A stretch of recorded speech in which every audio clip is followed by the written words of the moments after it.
All right, welcome to everyone. I'd like to call this meeting to order. Welcome to the Monday, January 24th, 2022 meeting of the Falls Church City Council. If you'd be so kind, I'd appreciate if you'd rise and join me in the Pledge of Allegiance. I pledge allegiance to the flag of the United States of America and to the republic for which it stands, one nation, under God, indivisible, with liberty and justice for all. All right. Madam Clerk, will you call roll, please? Yes, sir. Ms. Conley? Here. Mr. Duncan? Here. Ms. Hardy? Here. Ms. Leon? Here. Ms. Shantz Hiscott is absent. Mr. Snyder? Here. And Mayor Tarter. Here. Thank you. Thank you. Do we have a motion regarding the meeting agenda? Mr. Mayor, I move to adopt the meeting agenda. All right. Do we have a second? Second. All right. We have a second. All in favor? Say aye. Aye. Aye. Opposed? Abstentions? The ayes have it. So again, welcome to everyone. Let's get started. We do have a busy agenda as always. Our next item is a proclamation declaring February as Black History Month, and Ms. Leon is going to go ahead and do the honors. So I'll turn it on over to you. Thank you. I'd be happy to do that. Whereas the City of Falls Church wishes to honor the contributions of Black Americans to our city and to our nation, and recommit to reaching for a day when no person is judged by anything but the content of their character. And whereas observance of Black History Month allows us to reflect on the sacrifices and contributions made by generations of Black Americans. And whereas in 1915, the first rural branch of the NAACP was established on what is now the Tyner Hill Historic Site. And whereas the City of Falls Church takes great pride in the Tyner Hill Arch that honors Dr. Edwin B. Henderson, Mr. Joseph Tyner, and all of the men and women of Tyner Hill who were instrumental in the formation of the first rural branch of the NAACP. And whereas the Tyner Hill Heritage Foundation was founded in 1997 to preserve the early civil rights history of Falls Church, to honor local civil rights heroes, and to further the ideals for which they stood. And whereas the City of Falls Church continues to work closely with the Tyner Hill Foundation as a respected partner and a vital resource. And whereas the City of Falls Church wishes to continue our march toward a day when every person knows the unalienable rights to life, liberty, and the pursuit of happiness. Now, therefore, I, David Tarter, Mayor of the City of Falls Church, Virginia, do hereby proclaim February 2022 as Black History Month in the City of Falls Church, and call on all of our citizens to observe this month with appropriate programs, ceremonies, and activities. All right. I don't know if we have anybody receiving this proclamation tonight. It appears maybe not. But this is for the whole community, and so I'm delighted to sign this proclamation today and continuing the wonderful ceremony and celebrations we had on Dr. King's birthday just a few weeks ago. So anyway, it's a pleasure to sign this proclamation. And unless there's any comments that anyone would like to make, I'm going to go ahead and move on to our next item on the agenda, which is oaths of office to new board and commission members. Is there anyone, Madam Clerk, who is to receive an oath this evening? No, sir. All right, let's move on then to receipt of public comments. And we'll start with the receipt of written comments. Thank you, Mayor. Henry Bartholomew wrote regarding the Greenway Downs traffic calming study, coordinating traffic signals, and concerns with intersection changes at Hillwood Avenue and Route 29. The CACT provided pedestrian safety improvement recommendations in advance of the last council work session, and the following signed a letter in support of developing more affordable housing options in the city and provided some suggestions for concrete actions to move toward that goal. Allison Brown, President, League of Women Voters, Falls Church.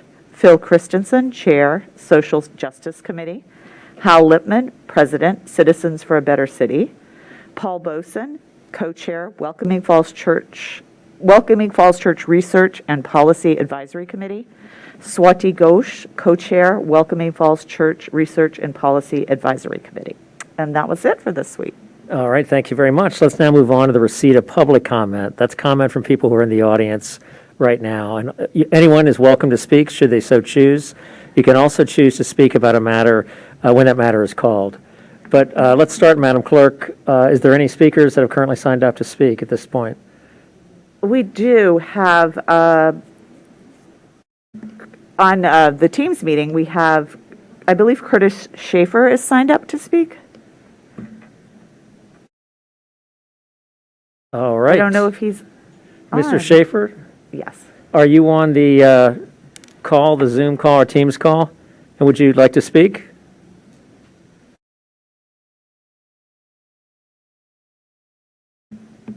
Mr. Schaefer, are you there? You're certainly welcome to speak now if you so choose.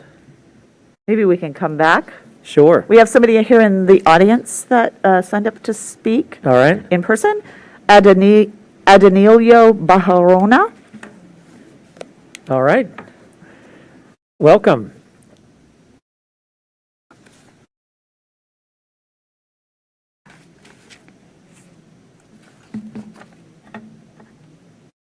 Welcome to you, sir.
Thank you, sir, for coming.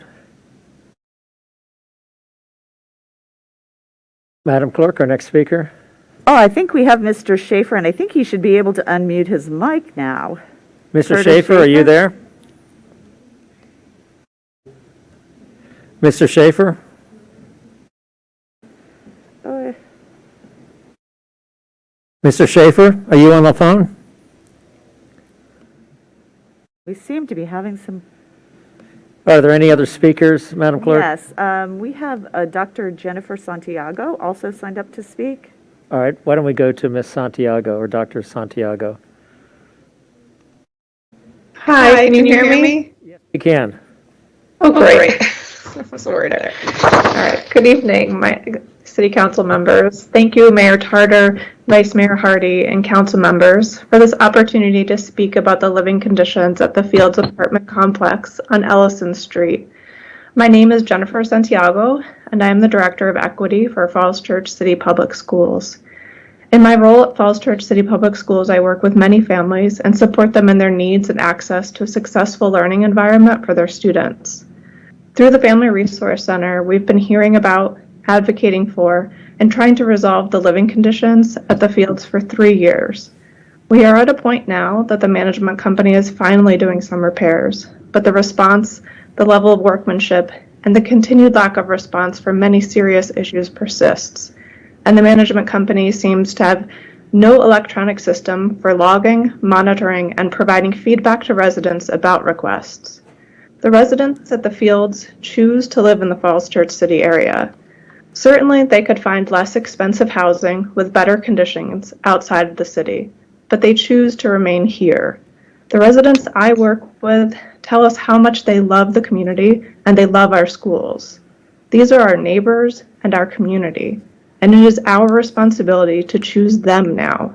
We must choose to stand up with them, to advocate and use our amazing community to insist on a quality of living that does not include black substance on their walls, dozens of mice being caught a day, children waking with mice running over them, carpets that are chewed and molding chewed by mice, mothers not wanting their babies to play on their floors because of rodents, and apartment entry doors that do not lock, apartment doors that do not have a sweep on the bottom so cold air breezes through, old drafty windows covered in condensation that were recently flowing with water as snow melted on the windowsill, and monthly electric bills reaching $300. We need some immediate response. Our neighbors deserve the support of the city they choose as their home because they love the city and they love the schools. They choose to remain here, and we should embrace them and support their access to appropriate living conditions. I thank you so much for your time and attention to this issue. Thank you for yours as well. Madam Clerk, additional speakers? Yes. Carlos Evora?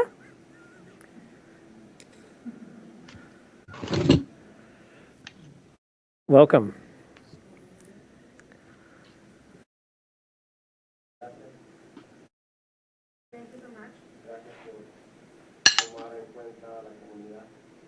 Thank you for taking the community into consideration. I'm very happy.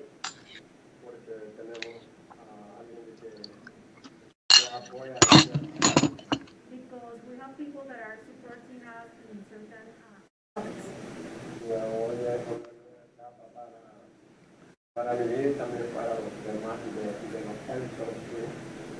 And this is the beginning of a new life, a new chapter for people living in Elliston Street.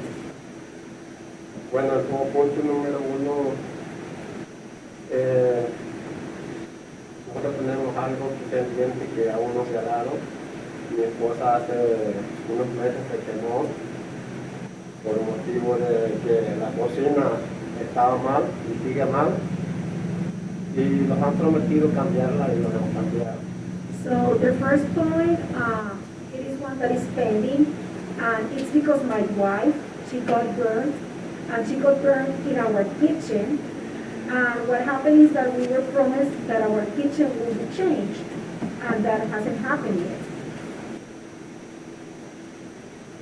Un punto número 2, que realmente entiendo la materia de lo que les voy a decir, es que enfrente del 904 Erickson hay una huerta muy peligrosa para los niños y necesitamos túmulos para... Hay mucha gente que no vive en este sector y no respeta el límite. And the second comment, my next comment is about that is across 904 Erickson. And there are people driving in the area that they are not familiar, they don't know the area, and they don't know the speed limit. And that makes that street very dangerous for our kids. And we need speed. Creo que es el momento y estamos a tiempo de que podamos evitar una desgracia con un niño, por la gente que no respeta. And I do believe that it is about time, actually, to prevent a tragedy from happening, just because there are people that don't respect the speed limit. Bueno, esos son los dos puntos más eficaces que yo creo que son de buena importancia para nosotros también, para que podamos o un día ver esos túmulos ahí y así estar más felices con nuestros niños, con más confianza. Well, these are the most important comments. I believe they are the most relevant to our community. And I think that the fact that people will be aware of the speed limit will make us feel happier, more comfortable and safe with our kids in our community. Muchas gracias, eso solamente. That's all. Thank you very much. Thank you very much. We appreciate you coming out tonight. Madam Clerk? Yes, Mr. Schaefer, were you able to unmute your mic?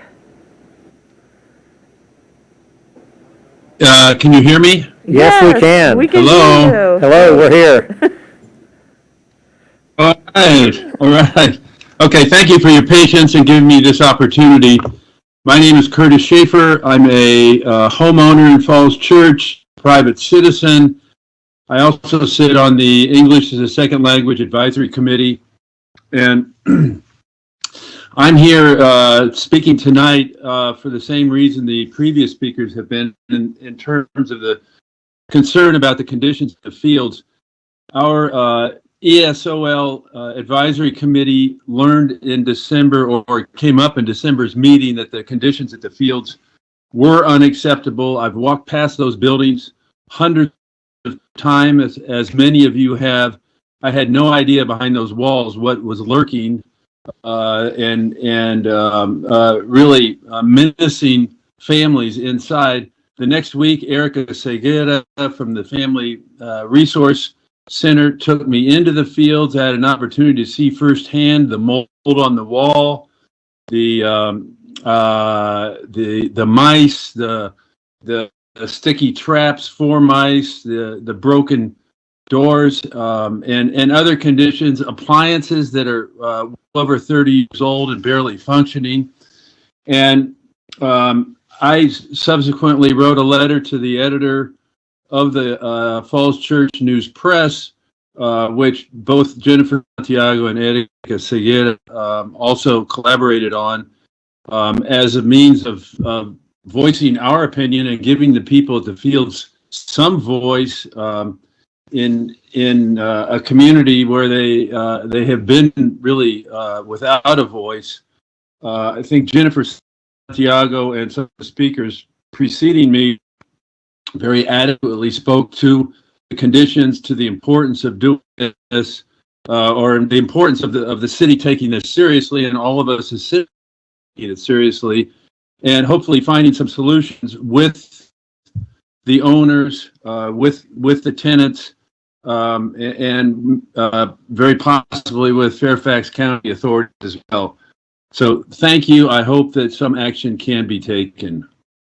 All right, thank you. Thank you for speaking. Madam Clerk, are there any other speakers?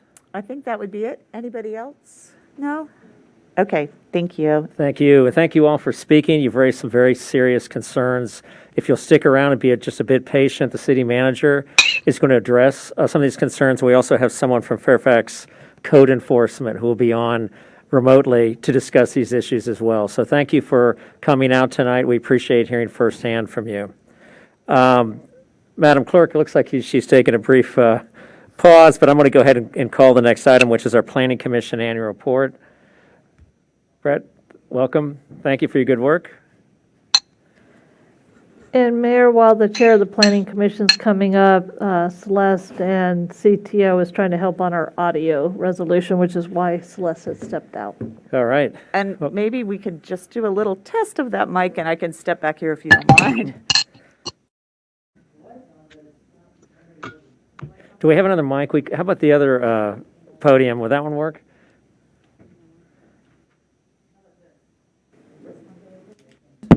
Wait, is that better? There we That go. works. Yeah, we're That hearing works. it. Now it's working. All right. Thank you, Okay. Jamal. Well, let's see. Mayor Tarter and members of council, good evening. I think I've met most of you. For those who I have not met, I'm Brent Krasner. I'm the chairman of the Planning Commission for 2021, and I was just reappointed by my peers to serve an additional year. And so I'm here tonight as required, I believe, by city charter, it may be in the ordinance, to provide an annual report of the Planning Commission's activities for the year that concluded in December. Of course, we get together with you more often than just once a year, but this is an opportunity to summarize and review what the Planning Commission has been up to, some of which you're intimately familiar with. And I'm not going to go ahead and read the entire report. You have the report in your materials, but I just wanted to hit some of the highlights and then spend just a little bit of time sort of at the end of the report where we kind of outline our priorities for the coming year, looking more prospectively. So just to make it clear for everyone who's on the Planning Commission at the moment, and to recognize those who have been serving. Of course, in 2021, our members included Andy Rankin, who everyone's familiar with, who stepped down partway through the year, Tim Stevens, Melissa Tietz, Rob Puentes, Corey Firestone Weiss, Andrea Comont, and Derek Hyra. And also, I'd be remiss if I didn't mention our great staff that assist us week in and week out, Paul Stoddard, and Emily Bazemore, and the entire planning team in the city who help us almost on a daily basis, it seems, and we couldn't do it without their hard work. So the Planning Commission last year was affected by COVID, just like everybody else in the city. We held 18, but we continued to, again, we didn't miss a beat. We held 18 of our regular meetings, all virtually. So we've been, navigating through those waters as you have. We look forward to the time when we can meet back in person when it's prudent for us to do so. We did meet in December for our annual advance in person, which was the first time I had met a couple of the members who were new appointees in person, and so that was great, and we look forward to being able to do that. So just briefly to hit some of the highlights of what we did last year as far as some of the major cases we heard, planning and zoning applications. First off, in the beginning of the year, we as typically, we approved or provided our recommendations on the capital improvement program, which is something that the Planning Commission takes very seriously. I think it's, again, in the charter and the ordinance, our responsibility to provide input on that very important process.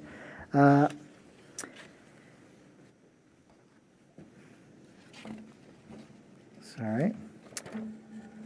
We also heard, as far as special exceptions and zoning applications, we heard the Broad and Washington special exception and site plan, which came back to us, which we provided a recommendation on, or actually in November. We provided a recommendation on the Founders Row 2 application.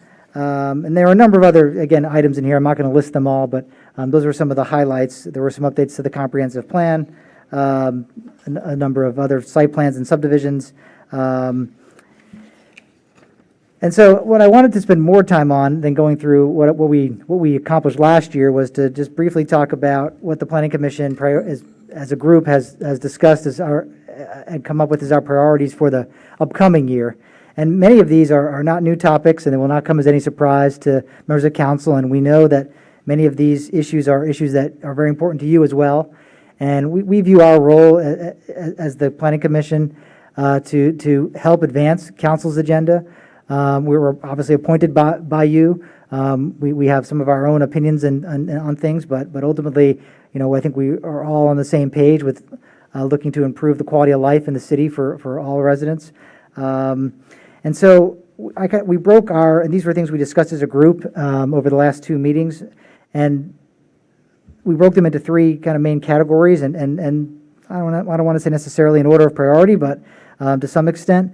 So the first item for this upcoming year that we're very interested in continuing to advance and make progress on is housing affordability. It's related to, we just discussed the fields, but looking to increase housing affordability through a number of strategies, and some of the things that the Planning Commission would I guess recommend to council that you consider, as well as kind of inform you that these are things that we are interested in as well. Are the importance of hiring staff. We have a great staff here in the city, but as we get into implementing affordable housing, some of the expertise that's needed in housing finance is quite technical and quite specialized.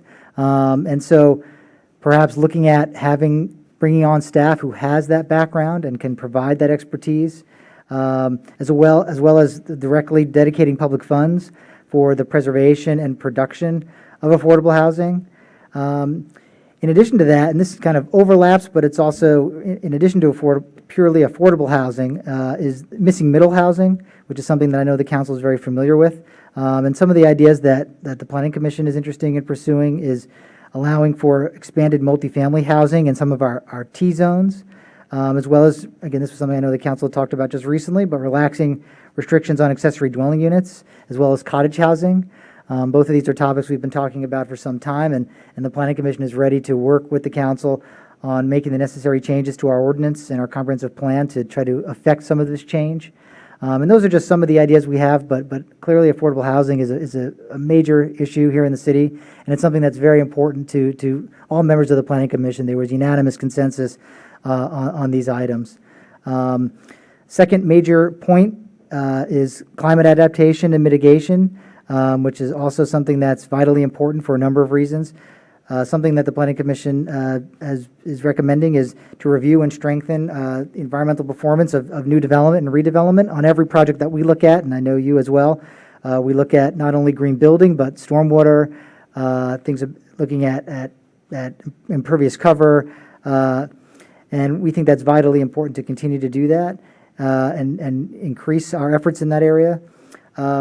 Is related to stormwater, is the idea about looking at where are areas of the city. I think we know some of the areas that are particularly prone to that. And the idea of, we know there are properties that are continually flooded, continually suffer damage repeatedly, and perhaps there are certain other jurisdictions around Virginia and around the nation that have looked at providing a transfer development right program to buy out some of these properties. A lot of these homeowners, some of them are in some ways are stuck. These are properties that are difficult to sell on the private market, and there are programs where that density can be transferred to another property, and so the owners of those properties are able to be compensated fairly, and then those properties are removed from development, and they're used as green space and taken back to an impervious or sort of pervious condition, and we avoid a number of problems that seem to repeat in some of these areas. A climate resilience plan. I know there are several members of the Planning Commission that are particularly interested in again pursuing issues in this area. We have a few folks who are have quite an expertise in this arena, and this is something that I know there have been various efforts in the city to do this, but we'd like to again continue to proceed towards developing a climate resilience plan. The third item is what we've called business conservation and neighborhood planning, which is incorporates kind of a number of things. But one item that we've talked about is looking at providing somewhat of what I think of as business improvement district type services, but provided directly by the jurisdiction. I think the nearest example of this is over in the Westover kind of Main Street area in Arlington. Areas that maybe don't have the critical mass to support a traditional BID like you have in Clarendon or in Roslyn or in places in the district, but could still benefit from improvements to not just streetscape and that things of that nature, but marketing and the types of things that you see in a BID, but provided instead of through an extra assessment on those properties, provided directly from the city. We feel like our downtown is kind of reaching that critical mass. We're not quite maybe ready for a BID, although perhaps with more study, maybe there are ways we could, but to provide some targeted marketing. I mean, our Chamber of Commerce, does a lot in that arena, and the Economic Development, Authority has certain, areas they pursue as far as marketing property in the city, but as far as supporting local businesses, especially for smaller businesses, for our smaller and independent business owners, we feel like this is something that has a lot of merit. It's an idea. I think staff brought this to us, and we discussed this, and we felt that it warranted further study in the coming year. Exploring policies to mitigate parking issues in the city. Parking is a hot button issue. There is passionate views on all sides of that issue, but I think one thing that the Planning Commission seems to have consensus on is that our current parking rates are outdated. We probably require too much parking on in certain instances, but also how we deal with sites that maybe don't have enough parking, and this came to a head recently with a local business, and without getting into the weeds of that particular issue, I think it just highlighted some of the problems with the way parking's treated here in the city, and it's definitely a topic that maybe not the most thrilling topic for people to spend time on, but vitally important. It's something that people use every day, business owners rely on, but in some ways parking it's a public good, and the way it's used and the way it's provided or required to be provided by a developer, it's a key issue to look at, and so we think that the time has come to take a look at that and look at updates and targeted revisions that can be made to our ordinance to try to improve parking on many fronts. We're not providing too much, but also working on ways to support, using what we do have. So again, I know you have a busy agenda, and I didn't want to spend too long, but that kind of summarizes where we as a commission are looking to spend some of our energies this year, in addition to the statutory requirements and the applications that will come to us. But I wanted to just provide that to you, and I'm happy to take any questions. And again, thank you for having us here for this annual presentation. All right, well, thank you. You guys have had a busy year, and we greatly appreciate your exemplary efforts. I'm going to ask if there are any questions from any of my colleagues. Mr. Duncan? Thank you, Mr. Mayor. Chair Krasner, thank you. Brought up so many interesting issues. We could talk about them all night long. It's been as you know, a privilege to tune in to several meetings this fall. I'm continually impressed with the breadth and depth of your efforts. We really appreciate the attention to detail that we see. I just wanted to ask one question about your agenda going forward, and that's the missing middle housing. Do you have a dollar figure in your head about what missing middle ownership housing would cost? I think the community has different ideas and attitudes about that, and I just wonder if you all have talked about that at all. Sure, that's a great question. I mean, obviously it's above the affordable limits. Somewhere, what a lot of folks call either workforce housing, probably anywhere from 80 to even up to like 120% of AMI. I mean, somewhere in that range.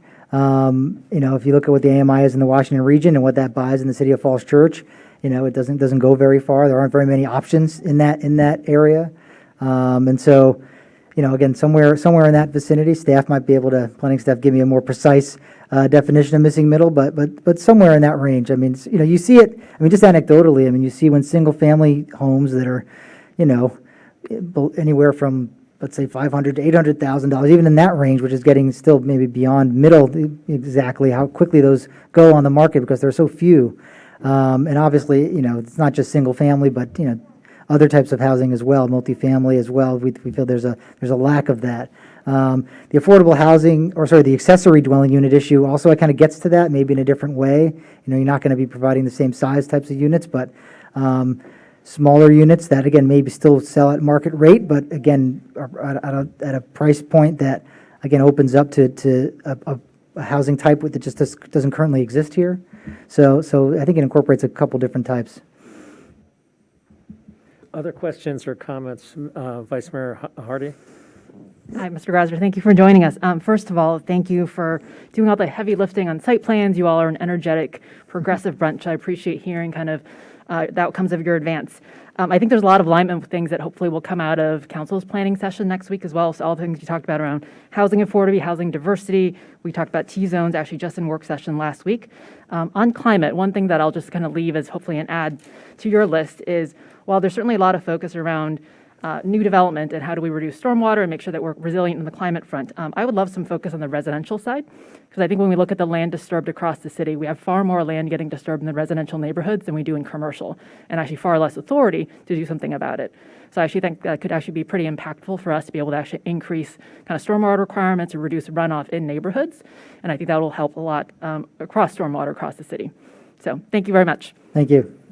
All right, other comments? Mr. Snyder? Yeah, thank you very much for a huge amount of work you guys do every year. The idea of missing middle, is there anything that prevents us from addressing that in some of these major developments? By missing middle, I assume you're thinking about a price point, roughly as you've described, and also a size, and its ownership as opposed to paying rent for an apartment. So is there any reason why we can't at least partially address the missing middle on some of these larger projects? I mean, absolutely not. No, I mean, it's kind of, there's different ways to, just like affordable housing, workforce or middle income housing can also be addressed in the same way through requirements for set-asides and things of that nature. Sure. Okay. Thank you very much. Look forward to working with you over the course of the next year. And thank you again. Thank you. All right. Well, listen, thank you so much for all the great work you guys do year in and year out for us, and we appreciate your leadership in particular. So thank you for joining us this evening. All right, let's move on to council requests. Are there any council requests? Mr. Duncan? Just to follow up to the city manager about the question on the leaf pickup, which I assume was maybe part of your presentation. That is correct, yes. Okay, thank you. I'll stay tuned for that. Other council requests? Mr. Snyder? Not really a request, but just to indicate that the Northern Virginia Transportation Authority's annual report is available. And if anybody'd like copies, we can get hard copies. It's also available online. It shows by maps the extensive amount of investment in transportation infrastructure that's occurred throughout the region, and frankly relates very much to legislation which would reduce the funding for the very kinds of projects that we're doing throughout the region that are multimodal. Thank you. All right, thank you very much, and thank you for your leadership on regional transportation issues to the benefit of Falls Church. Other council requests? If not, let's move on to the report of the city manager, Mr. Shields. Well, thank you, Mayor, members of council. For tonight's report of the manager, I would like to start with a discussion of code enforcement. As the mayor noted earlier, we are joined by a guest from Fairfax Health, and we'll hear from him. We also have the city's director of community development and economic development, community planning and economic development services on the call, and can speak from a city code enforcement perspective as well with respect to the comments that were heard tonight on the fields, and also just more broadly on how we approach these types of complaints. Secondly, I will address the leaf question that was just raised by Mr. Duncan, and then third, we'll have a briefing by Tischler Bice on the update to the city's fiscal impact model. So it will be a longer than usual city manager's report, and I thank you for your forbearance on that. So first, with respect to code enforcement, first I just want to state that I think all of us who are aware of the complaints from residents, we all feel very strongly that that's not the way that any of us would want to see our housing situation, and so it has our attention. I will just note up front, with appreciation for our Director of Housing and Human Services, Dana Lewis. Dana Lewis has been convening the code enforcement people on this issue and trying to facilitate resolutions to this. So, Ms. Lewis, thank you for that work. We are making some progress since the Housing Commission held its public hearing earlier this fall, but I think we all recognize that there's more that needs to be done, clearly, based on the comments that we've been hearing since and we heard tonight. Peter Sheehan is the Director of Environmental Health with the Fairfax County Health Department. I will turn the microphone over to him in just a moment for him to provide a report to the City Council. And also just note, as I did earlier, John Russell is actually now on the call. I don't know if his audio is working. We'll check that when we get closer to it. He is the city building official and has been working these issues as well. If his audio issues have not been resolved, Jim Snyder, as the head of Community Planning and Economic Development Services, will speak to this as well. But let me first turn it over to Mr. Sheehan. Mr. Sheehan, thank you so much for joining us tonight, and let me turn the microphone over to you to discuss code enforcement in multifamily homes from a public health perspective.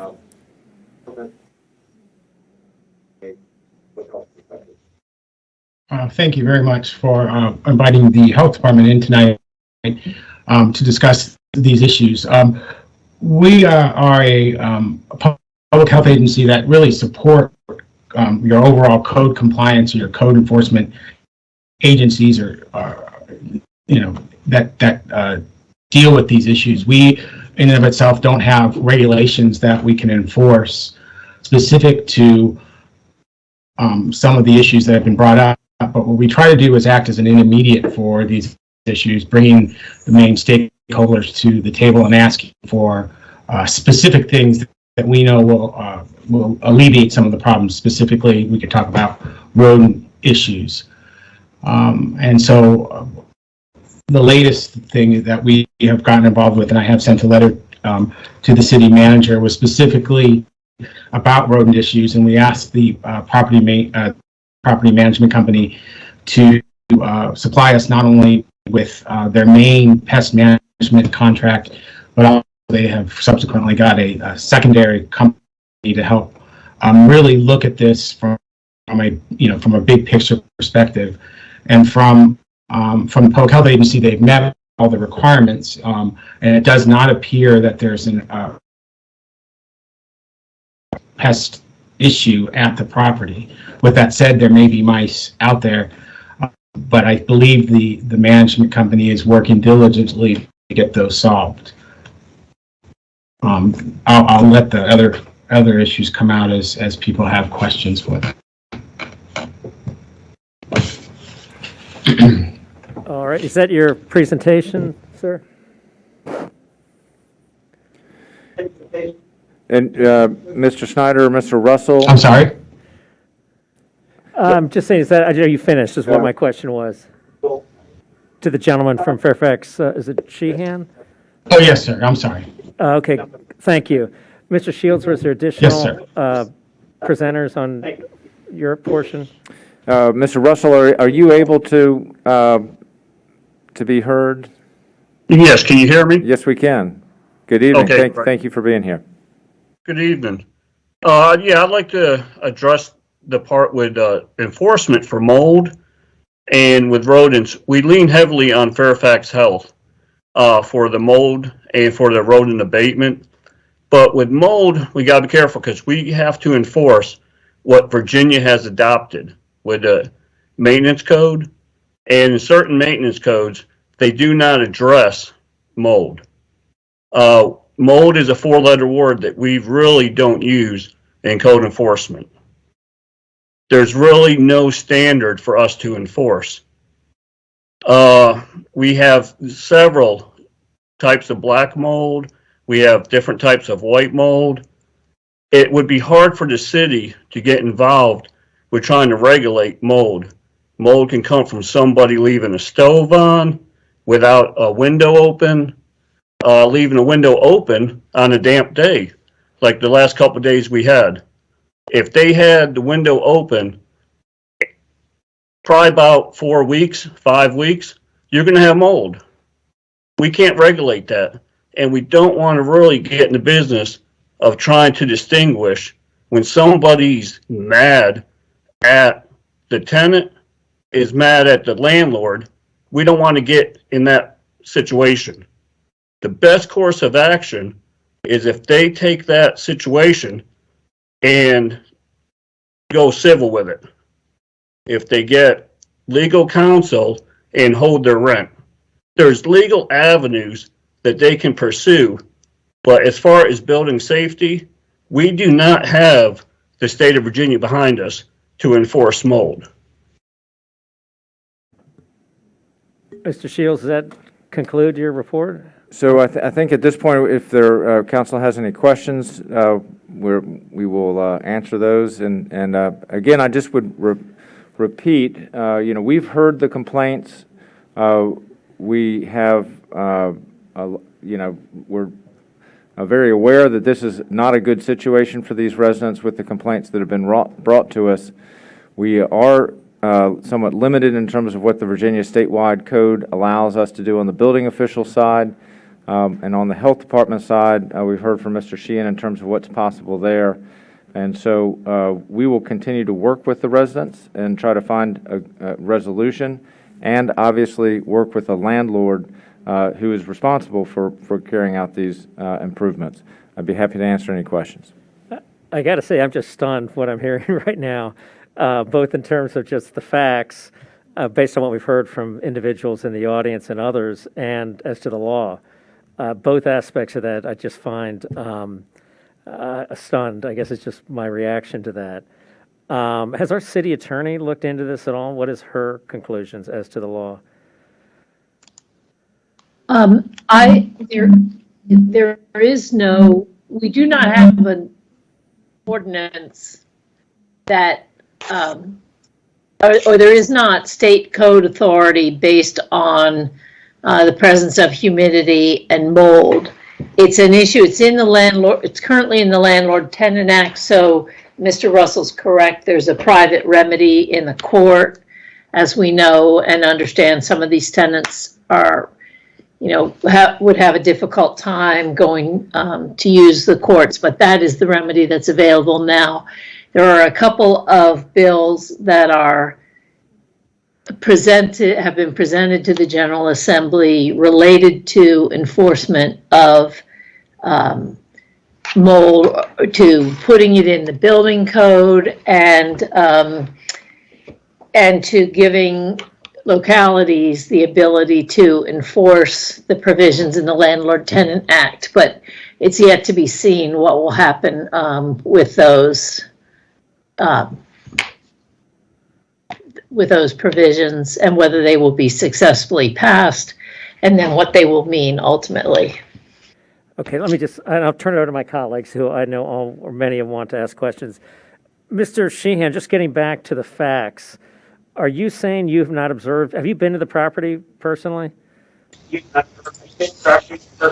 I haven't been to the property, but many of the staff have. So you don't have any personal knowledge of what's there, over what's the not years. there? But go ahead. No. The staff, briefed me on everything that's going on there. If I may say something about the mold issue. Yes, please.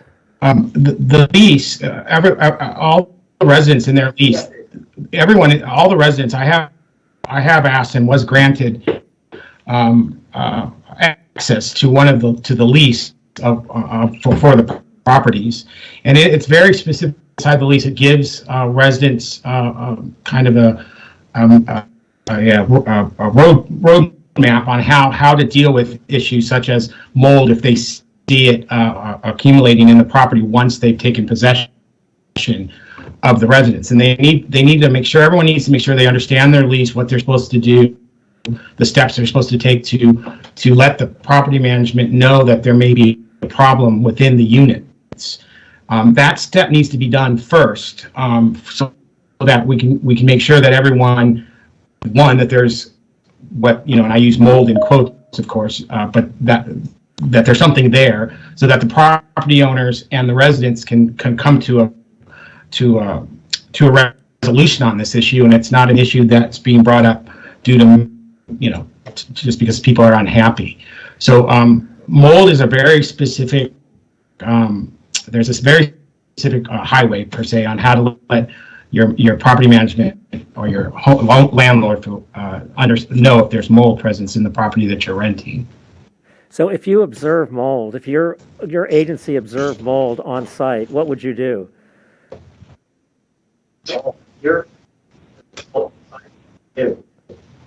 I'm sorry, I didn't hear your question. So my question is, so you haven't been out there. We got people in the audience telling us there's mold, and people on the phone Zoom call telling us there's mold there. If you were to observe mold there, what is your action? What do you do? What does your agency do?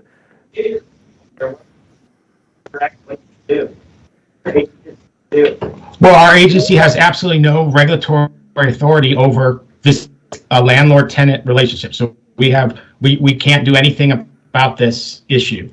What we can do, if we believe that that there needs to be something addressed on a bigger perspective, is I will tomorrow and the next day contact the property management company again and sit down with them to talk about this issue in big picture perspective, to make sure that they're educating the tenants on how to come forward and alert them if the tenants believe there's a mold issue within the apartment. That is the first thing we're going to require from everyone is, if from the tenants, did you let the landlord know that there was mold present? If yes, we would not want to know the date, et cetera, so that we can make sure that the folks who can get this problem fixed, the landlord, has been given the opportunity to do that. So that's really where and I'll be happy to do that in the next couple of days, to sit down with them to make sure that we have all the mechanisms in place and the educational tools in place, so that the tenants of the building have the opportunity to let their landlord know that there's a problem.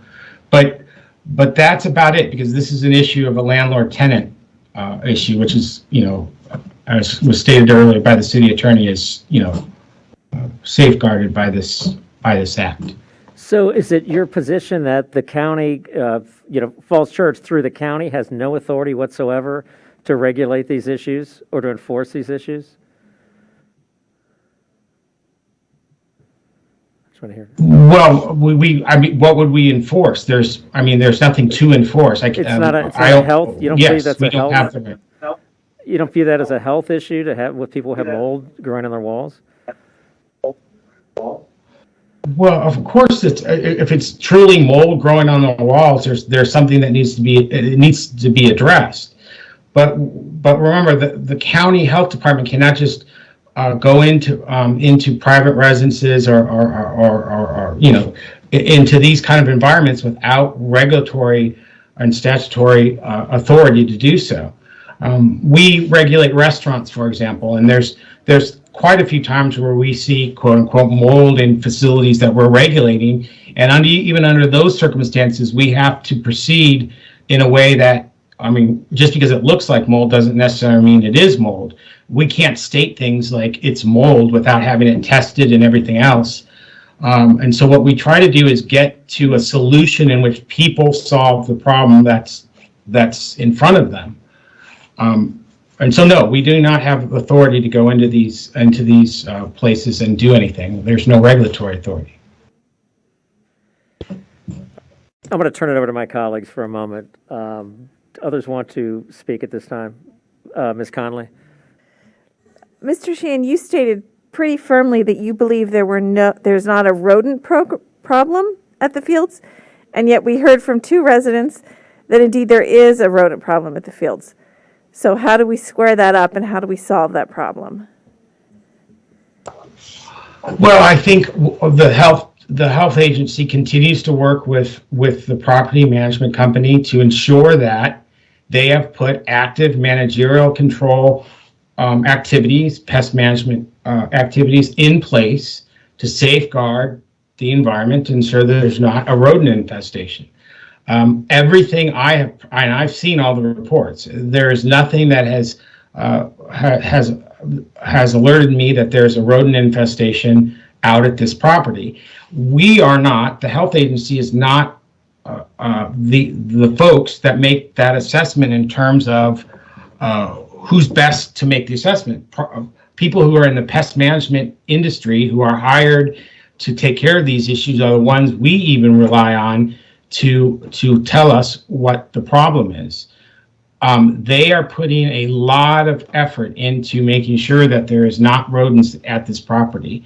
And I'll continue to monitor them to make sure that they're following those. So I guess as a follow-up to that, what's the redress that the residents have? So now we have a pest management that's happening. They're telling you they've taken care of it. Kettler is saying they've taken care of it, and yet the people that live there in the houses are saying that it's not been taken care of in all of the apartments, and perhaps it has been in some, but there are a lot of apartments there, and in some it hasn't. So what's the residents' option at this point and the city's option at this point? Do they go back to Kettler? Do they come to the city? Do they go to you? They go to you.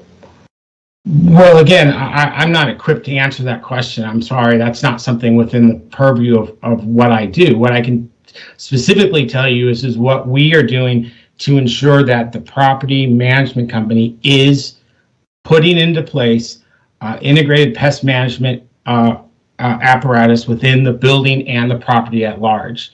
And they're showing us not only are they putting it in place, but they're demonstrating what work they've done, what they're catching, if they're catching anything, et cetera, et cetera, et cetera. So, I mean, that's all I can comment on is what they're doing to address current and future controlling of pests on the property, specific rodents. Okay, and then one more question related to this, and that is, Mr. Russell said the residents have to notify the apartment complex that there is mold. But we heard Dr. Santiago say earlier that there is no tracking. There's no electronic tracking from the management of the complaints that have come in. So is there a way to hold their feet to the fire to ensure that there becomes a system where we can track? We know that there has been a mold problem in apartments for years. We know that children's mattresses have had to be thrown out because they're moldy. That doesn't just happen because someone's window is open. There's a problem. So we want to help them solve the problem.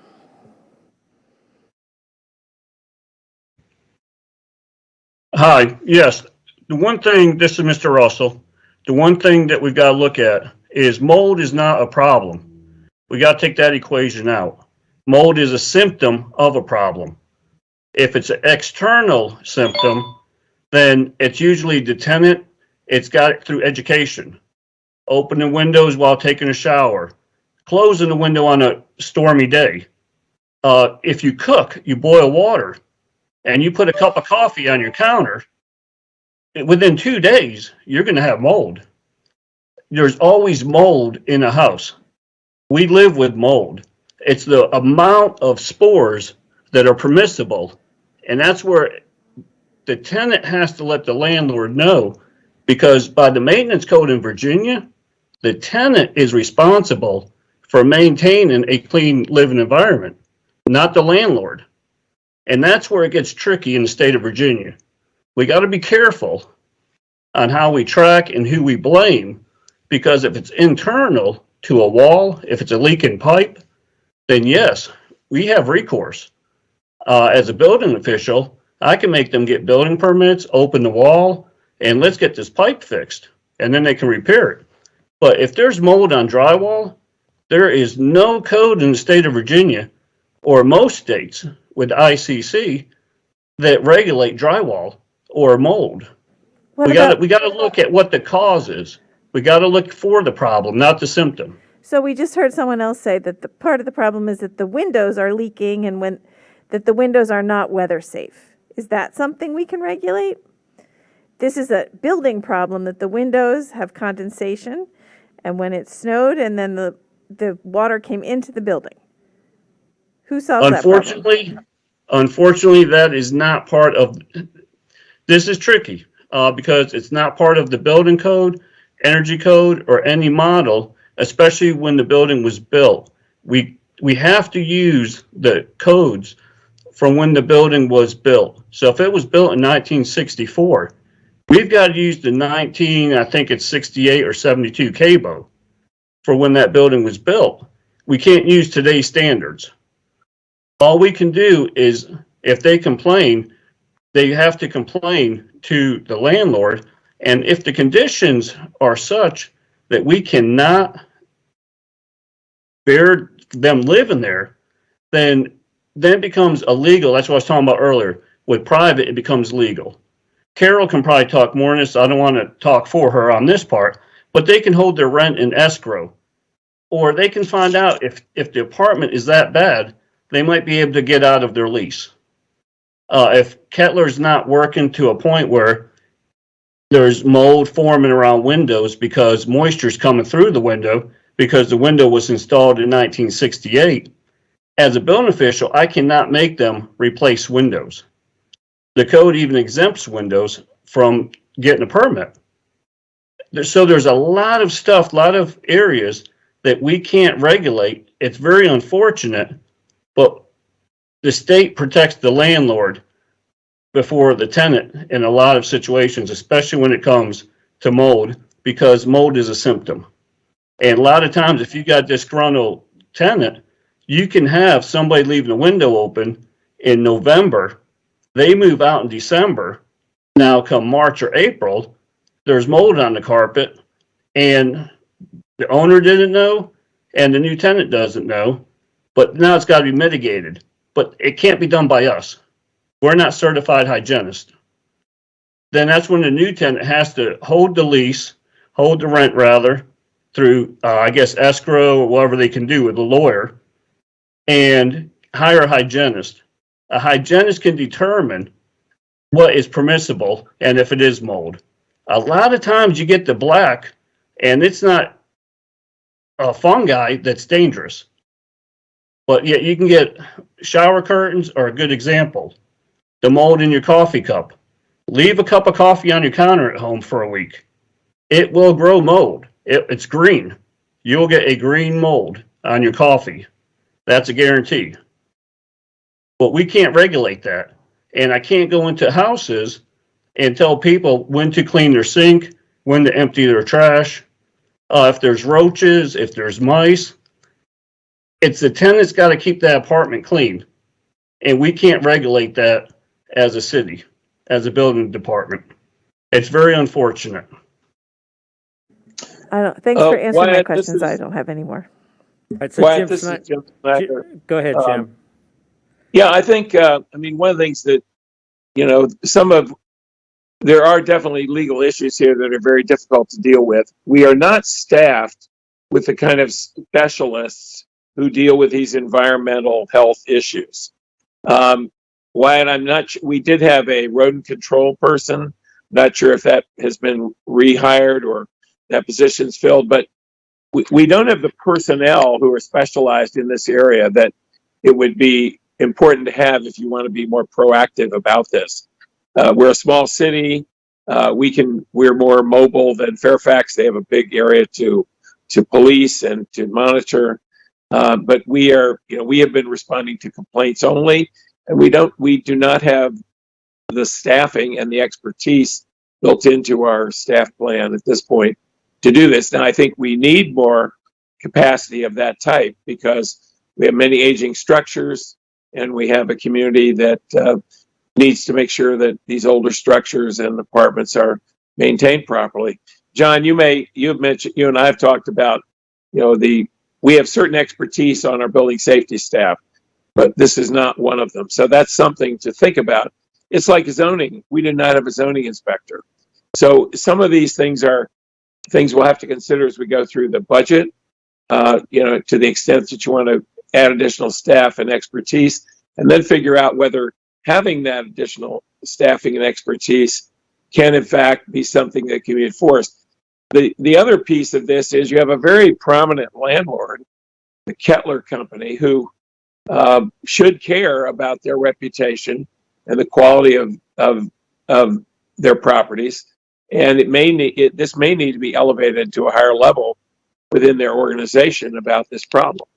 And that sometimes can be more effective, but there's no guarantee on that. But the other last thing is that older properties like this, the things we're hearing, when you don't have new windows, when you have old systems, if older properties are not renewed and improved, and that does take new investment, they tend to have more of these kinds of problems. Single pane windows that don't, that create condensation.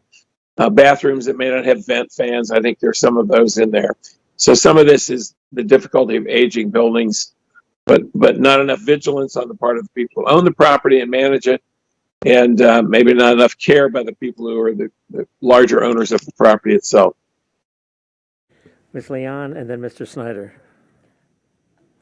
Mr. Russell and Mr. Russell and Mr. Sheehan, my question around the integrated pest management is I've read your letter. To what extent, beyond confirmation that Kettler or the management company has hired pest control, do you come in and provide confirmation that it's been remediated? Is this still an open case? Well, yeah. So it's a kind of a two-prong approach. What we would prefer, or what we ask the property management company to do, is hand out material that we supply to them specific for the residents in regards to, one, how the residents make sure and ensure that they do the proper sanitation within their units to ensure rodents don't become a nuisance, one. And then we have translated that material into Spanish. I think it came in today or the day before yesterday, and so they're getting ready to get that stuff, the Spanish version of it, out to the property management company. So that's the first step, is making sure everyone knows, what to do. And then we review their reports, how often they're having this pest management company come in. And then we make sure it's being thoroughly done. As far as rodent control or rodent specialists, that's what your county health department and environmental health does. We do a lot of urban rodent surveys within the county, where we look at places, not a specific property per se like this, but a large area, and then assess the area for rodent infestation, and we do that using kind of a survey technique. So we are experts at doing this. The thing here, though, is we start first with the folks that have the control, and the property management company are the folks that have the ability to, one, control the problem if there's a problem, and two, it's key that they communicate with the residents on what they need to do, what their part is to ensure they are keeping rodents at bay too, putting trash where it's supposed to be, etc. And so we supply them with those kind of handouts that are straightforward and easy. And then yes, it's a constant, never-ending, always following up involvement with everyone involved to make sure that we get to the end. Mice live amongst us, and so we're not going to get rid of them. What we want to do is keep them under a threshold so it doesn't become an infestation. Yeah, we definitely don't want mice running along with our children in the same room. So there's a standard there for how we live with pets, and it's just not acceptable from what I'm hearing. The constant follow-up is great to hear.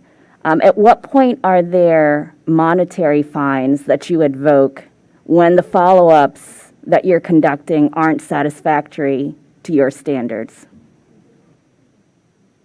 Well, as I stated in the letter, landlord tenant issues are in a box. The box is sealed and it's tight.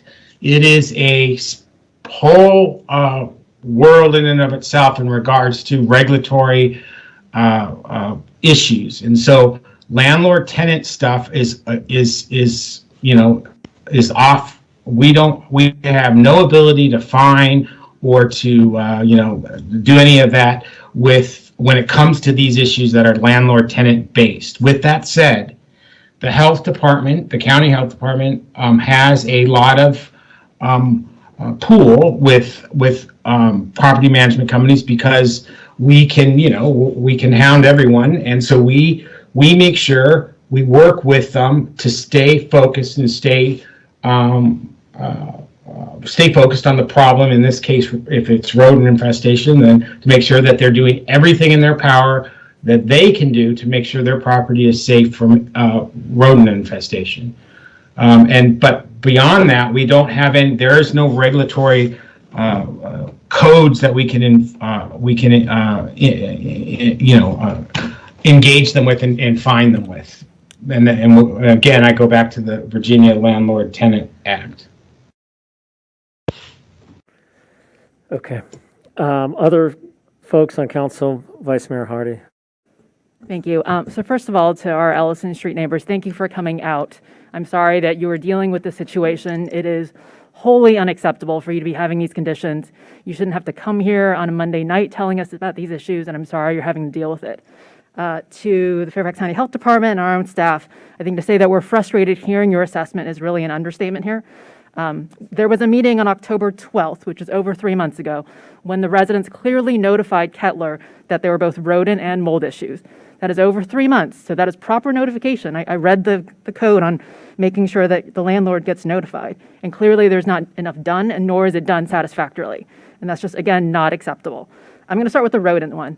I read the letter twice over that from the health department said that the rodent issue has been satisfied and met their standards. Clearly, we're hearing otherwise, and so I would ask that you go out and actually visit the site. I bet that if these were our own family members living there, this would not be acceptable to us. We should not be hearing from residents that they're afraid to have their children on the floor because mice might be running over there. The second issue on mold. I am not an attorney, but I did some Googling, and I'm pulling up 2 sections of Virginia Code, one of which I sent to the city attorney earlier. And it's section 8.01-226.12, duty of landlords, paragraph E. If visible evidence of mold occurs within the dwelling unit, the landlord or managing agent with the maintenance responsibility shall, exercising ordinary care, perform mold remediation in accordance with professional standards. That is one. I'm not sure, again, what the authority is and what we can do about it. Another section is 55.1-1220, landlord to maintain fit premises. Mr. Russell, to your point about making sure that we identify the source of the moisture. Landlords must maintain their property in a condition that prevents the accumulation of moisture and the growth of mold. They must and promptly respond to any notices from a tenant. Again, the notice was given October 12th. Promptly remediate the mold in accordance with professional standards. So I think on all cases, we're hearing that people notified their landlord promptly and several times, if not years now, it's been months, and we're not hearing a satisfactory solution. So again, I ask our staff to do more. We should not be having to hear this. This is very frustrating to all of us, and I really want to see more action here. And until we see more action, again, I would request that we have weekly updates in these meetings, as well as invite Kettler, the landlord, again. I think we've extended that invitation twice. I would love to have a face-to-face conversation with them, because again, these are just unacceptable. Thank you. Okay, other speakers? Mr. Snyder? It's hard to find words sometimes to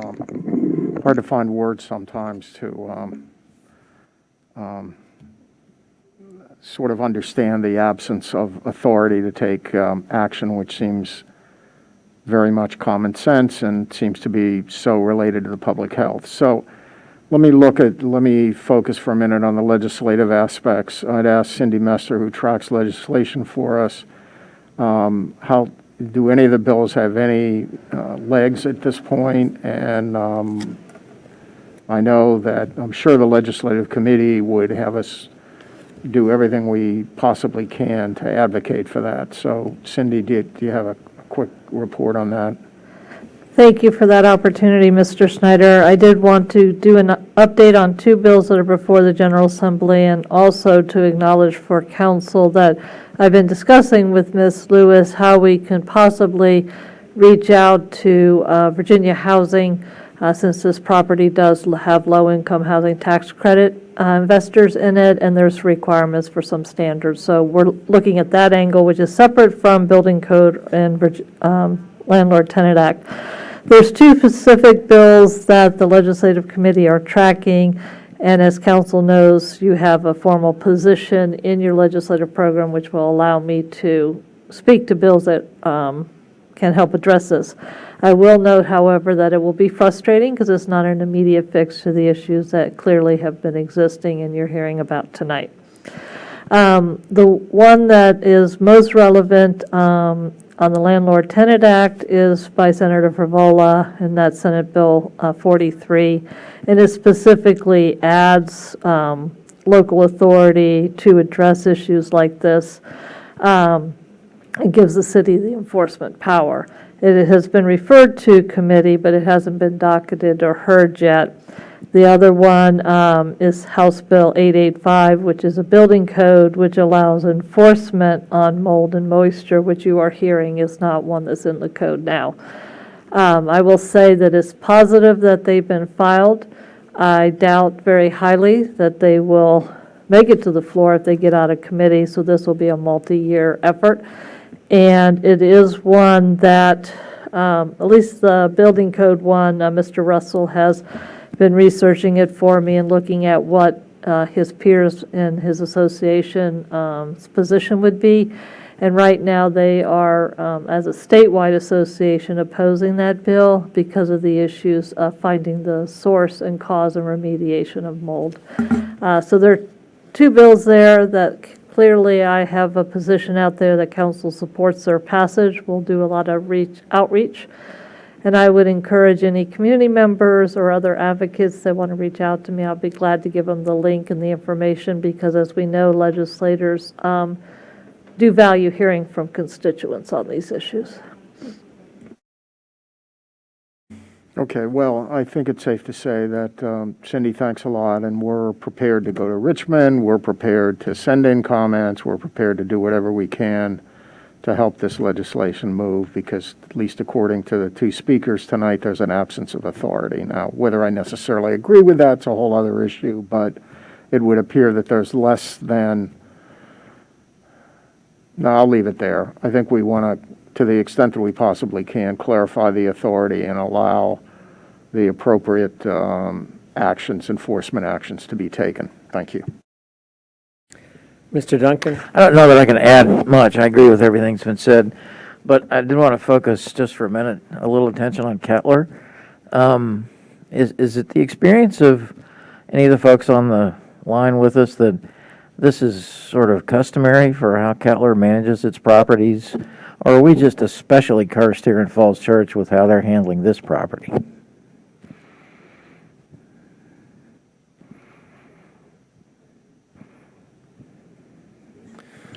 I would like to speak for Mr. Duncan here real quick. Since I've worked with Falls Church, I've dealt with two other apartment complexes with moisture issues, infiltration, and mold, and both those situations were remedied immediately. We did not have an issue. One of them, the hygienist came in. They provided tenant a place to live while his apartment was being fixed. This is above and beyond anything I've dealt with as far as ownership, not wanting to take responsibility, that it has grown to this level. And I'm sure Fairfax Health can probably agree that there's far and few in between that we have this kind of negligence as far as pushback from an owner. If there's somebody higher up in Kettler that we can reach out to, that I think we need to go a route where we're going further into Kettler's organization to try to get some answers. And as Mr. Snyder has spoke, I think having a dedicated staff member on a property maintenance level that can work with ownership as we go forward, now that we're building more buildings. The buildings we're building, we've got, I think 11 coming online, getting ready to come out of the ground. We've got 4 since I've been here. And those buildings in 10 years are going to be the next fields. They're going to be old. They're going to start getting moisture. So we really need to start looking at our property maintenance as a city and what we can do proactively to hire the personnel to get out ahead of this so we don't see this situation in the future. Because I do sympathize with the tenants in the fields. It's unfortunate with the state where we stand, what I can and can't do, and what Fairfax Health can and cannot do. But we do need to go higher into Kettler, I believe. Okay, thank you. I appreciate that answer, Mr. Russell. Yeah, I think we're a week or 10 days away from just losing control of this altogether. This is going to become, if what Mr. Russell says, is true, it's going to become a media issue. It already has been to some degree, but most affluent city in the country tolerates rodents climbing on children in apartment complexes. It's a story, and it's not one that we'd like to be a part of, but it's what's going to happen if we can't get a hold of somebody at Kettler and shake them by the collar and get them to respond to these concerns. Vice Mayor Hardy. Thank you. I have 3 specific requests for Mr. Sheehan. Again, thank you for joining us tonight.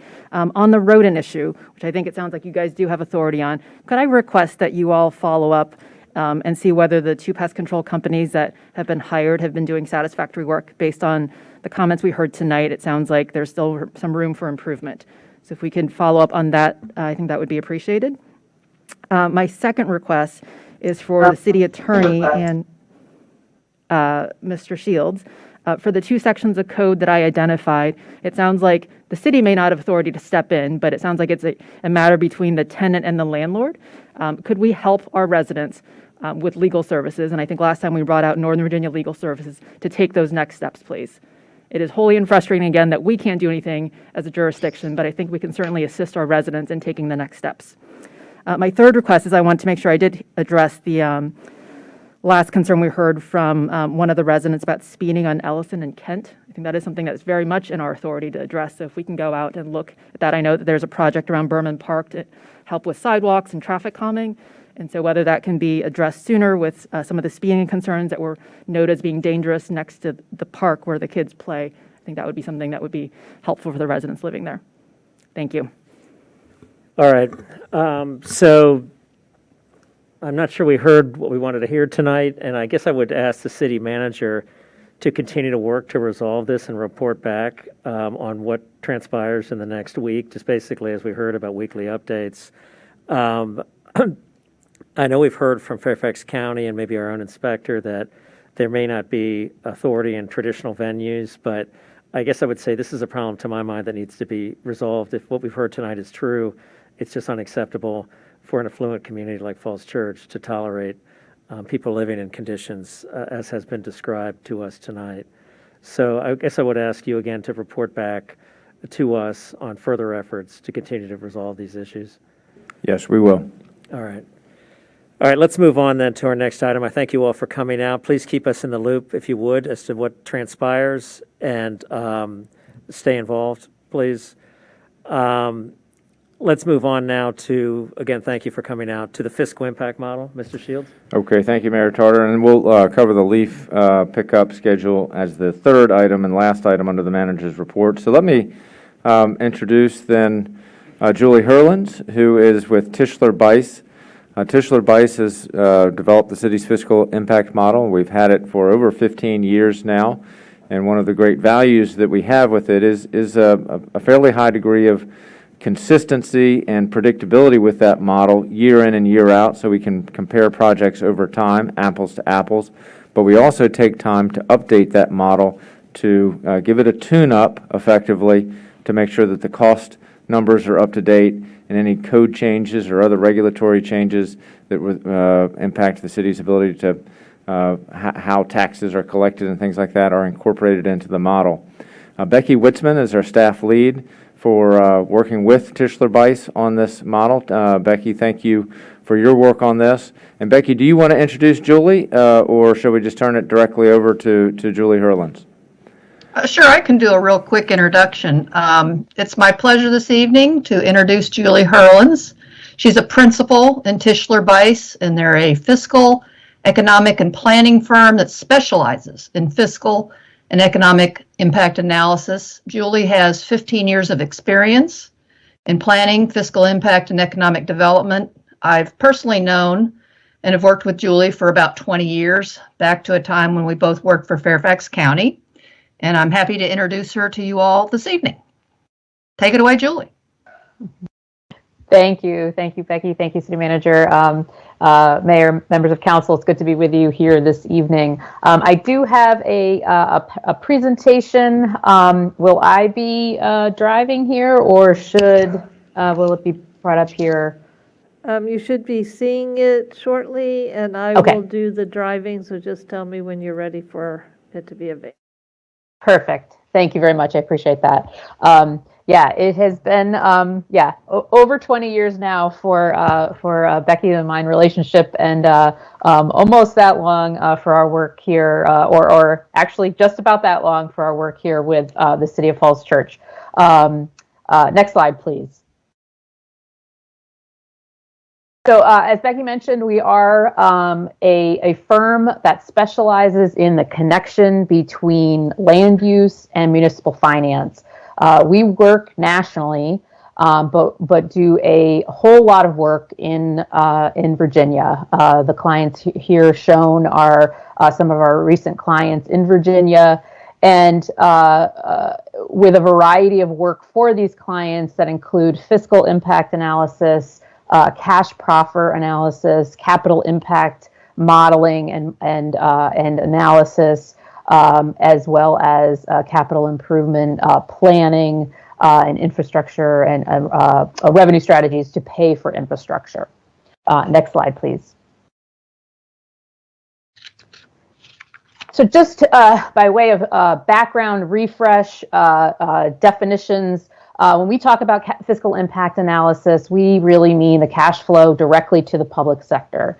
The direct revenues that are potentially to be generated off of a project, off of a land use, from the land use, compared to the cost impacts, and really talking about the impacts, not necessarily budget outlay, but the impacts, the consumption of services.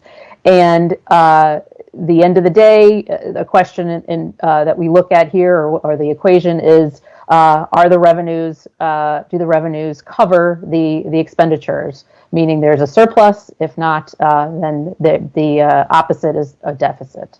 Our starting point is a jurisdiction's current level of service, and how that comes to us in the adopted budget. That reflects policy decisions and choices about expenditures and service levels in a community.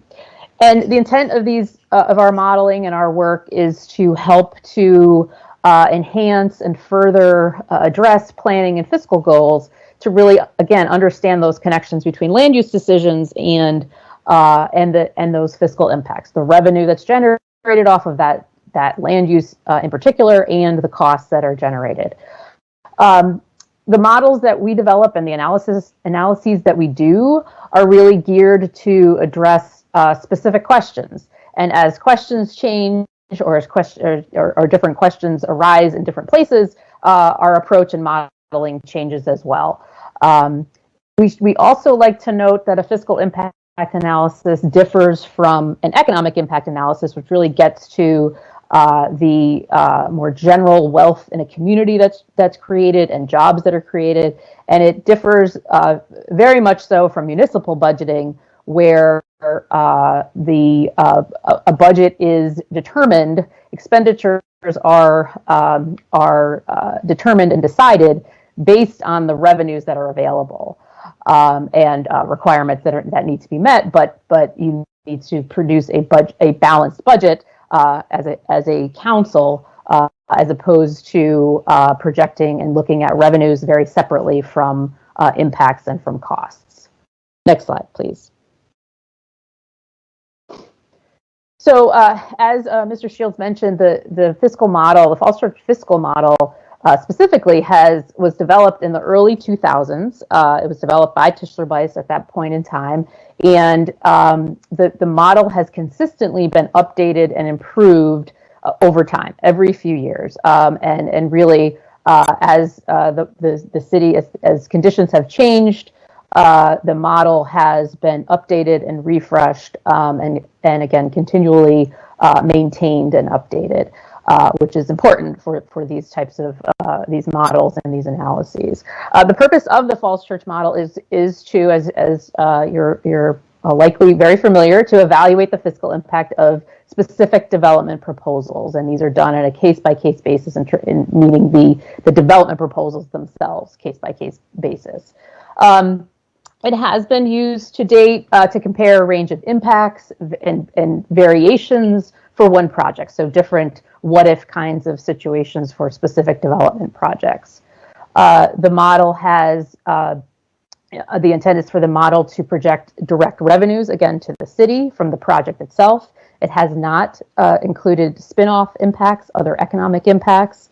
And I mentioned before, it is the intent is for it to project operating impacts and those costs to the city from the project. Now, as I mentioned before, it is not meant to be a budget prediction tool. It is meant to capture the consumption of services that the city provides, the development's fair share of those portions of those services, and provide a cost, quantify those services. So provide a cost factor that represents the consumption of services from that development project. Next slide, please. So the model design itself, just quickly, it is developed in Microsoft Excel. It has some bells and whistles to it to make it a little bit friendlier to the user. The update here uses the fiscal 22 budget, the organization and revenue structure from the current budget.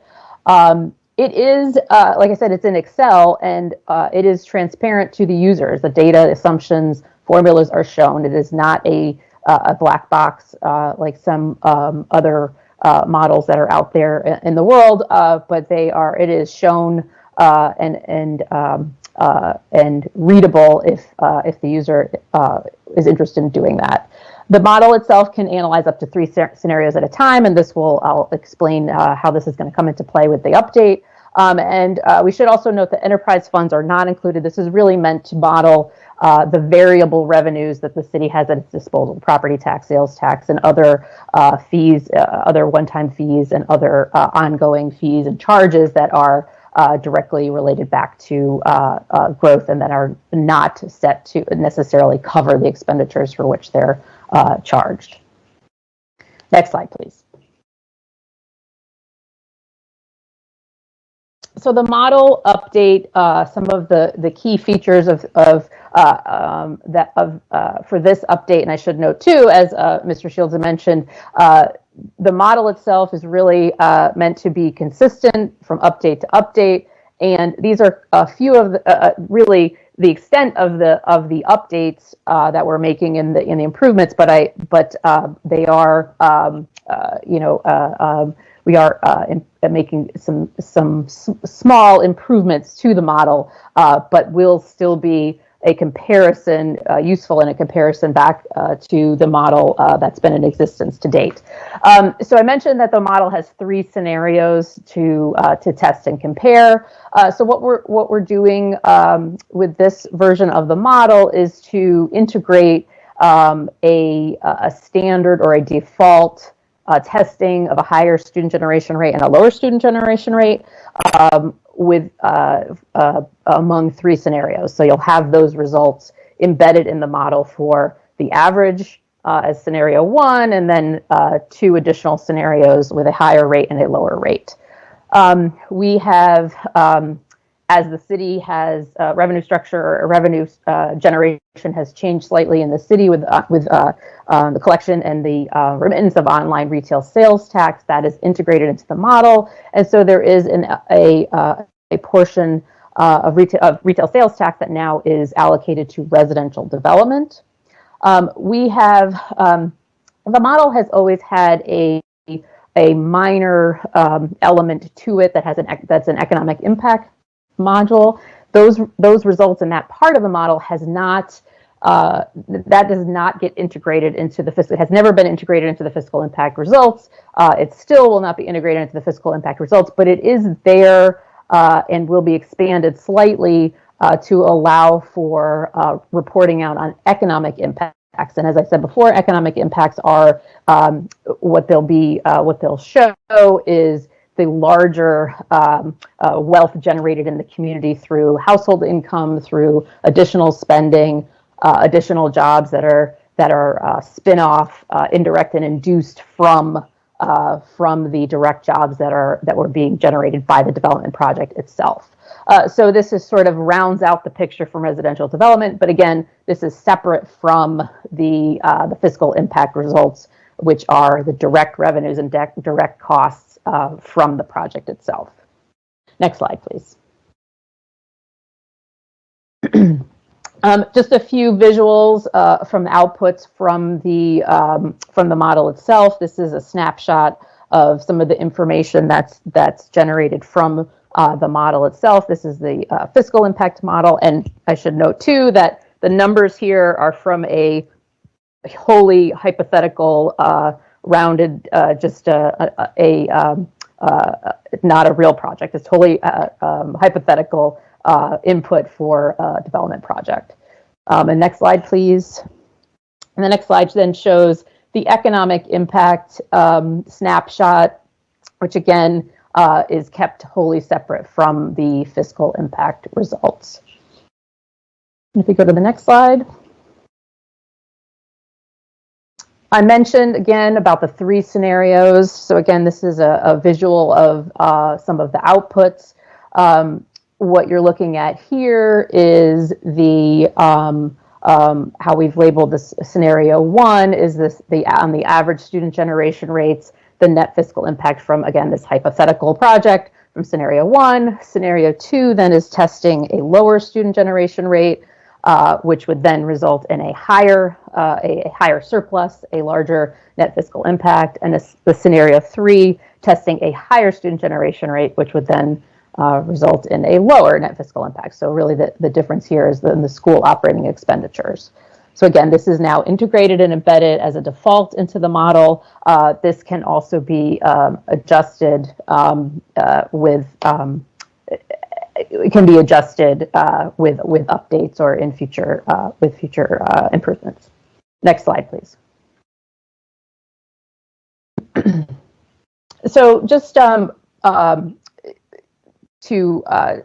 recap in a certain way about how the model has been used and how the model hasn't been used. So the model, the Falls Church fiscal model has very consistently been used to analyze operating impacts from new developments, again, based on the city's current levels of service. As levels of service have changed over time, as I've said, the model has been updated and does reflect that as with these updates. Multiple scenarios have been tested, mixing or testing the fiscal impacts of type and mix of land uses. Student generation rate variations have been tested over the years for within projects. Property and retail sales tax values also have been pretty routinely tested. The model projects impacts at build out. We're looking at, as this project is built, what is the ongoing annual revenue generation after those one-time revenues are collected, so in that quote-unquote stabilized year, and then how does that compare? What's the relationship to the operating impacts from that building at that occupancy at that point in time? Next slide, please. And the model has not been used to date to model capital impacts. And so capital impacts and capital improvements have been addressed through the city's proffer policy.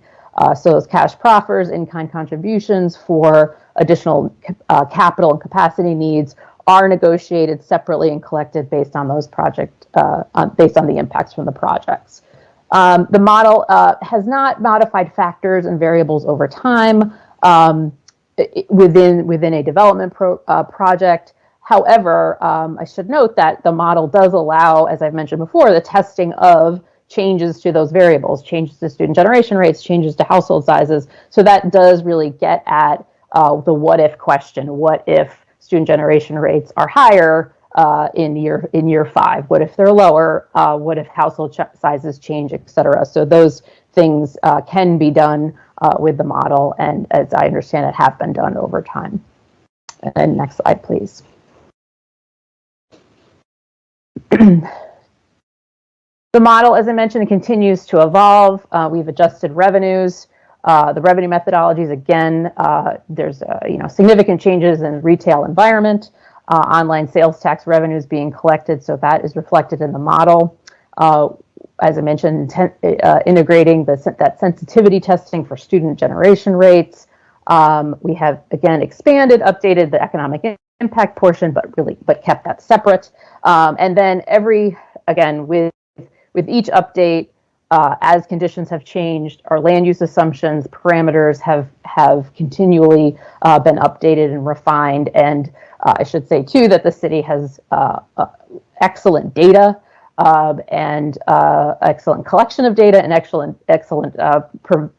providing of data back to us as the model developers. So that gets updated and integrated at each turn every time we update the model. And next slide, please. So to wrap up, as Mr. Shields has mentioned, and in our experience, the model has been deployed and used consistently over time. And with the use of the same model, but the model that has been, again, updated and reflective of conditions, allows for this kind of ongoing tracking and monitoring of projects in the city. As I mentioned before, the questions really, those fiscal questions, those land use and municipal finance questions really drive the model design. And as the city has evolved and things have changed, those questions have changed slightly, not significantly, but slightly, and enough so that we have, again, modified the model, changed the model. One of the best examples is, the land uses, our sort of list of land uses and the types and varieties of land uses that are embedded in the model have changed and evolved as those types of products have changed in the city. And then I should mention, although we are firm, as I said, we're really focused on fiscal impact analysis and the cost of things. Other factors, non-fiscal factors, should obviously be considered when making land use decisions, and this is really one tool that has been, again, deployed consistently and used, is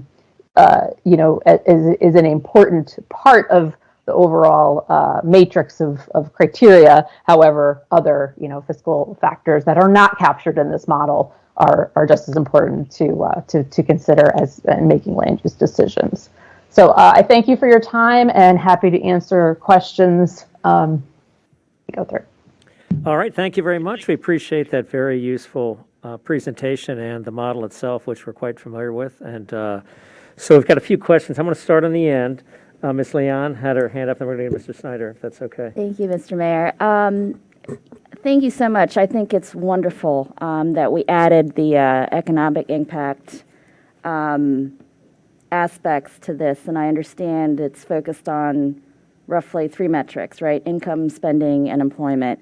The one thing I wanted clarification on is the capabilities inherent right now for us to do tax impact analysis. Are we able to value a development project's contribution to the public finances, right, for the city? Is there an ability to do that, or is that not included right now? So if you can clarify or clarify your question in terms of the, when you say back to the finances, the revenue potential from the development, or is there something more specific? No, it's very specific around the tax impacts. Is the model, it's really not part of the fiscal side. It's an extension of kind of in the middle between the fiscal as well as the economic. But is there a way to value, right, a business's contribution? Okay. Sort of the value, the value beyond I'm the looking project, at the value added aspects, right, beyond, to help make drive some of the decision making, and we do that's in the gray, right? Gotcha. Yeah, that's a good question. It's a great question.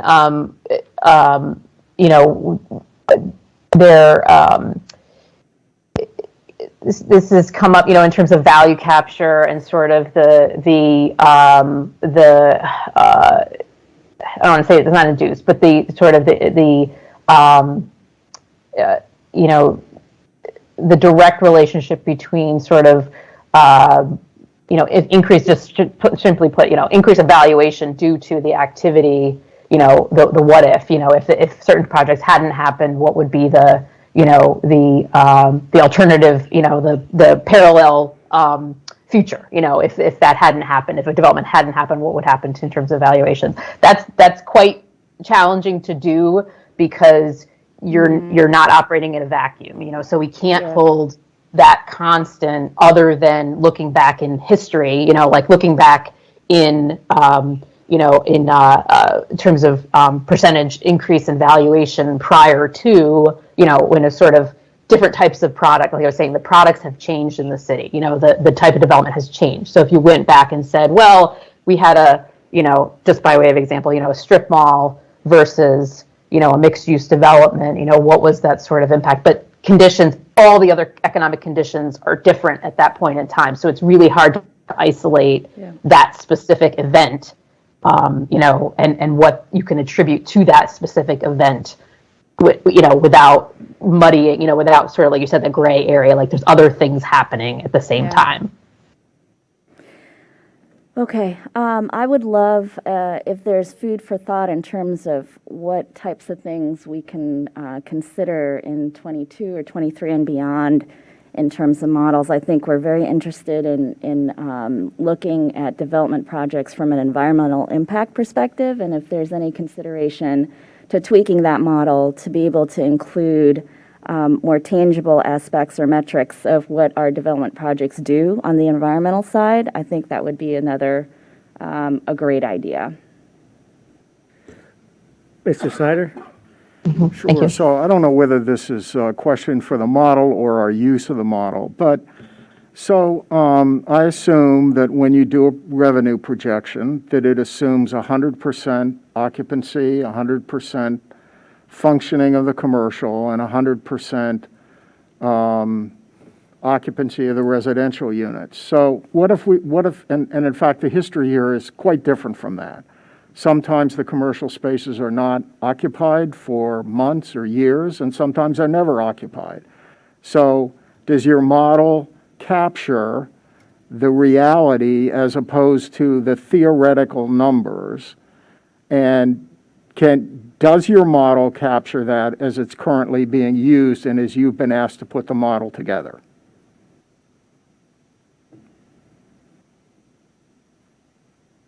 Right. So thank you for that question. And the approach is to evaluate the project as the end product, what the end product will look like at 100% occupancy. Okay. And so at any given time, you're going to have some amount of vacancies on either side. But really the question, what we're trying to understand is from the land use, or what the model is modeling, is from the land use and the combination of land uses and the variables and the factors that property values, et cetera, household sizes, student generation rates, employees, per 1,000 square feet, et cetera.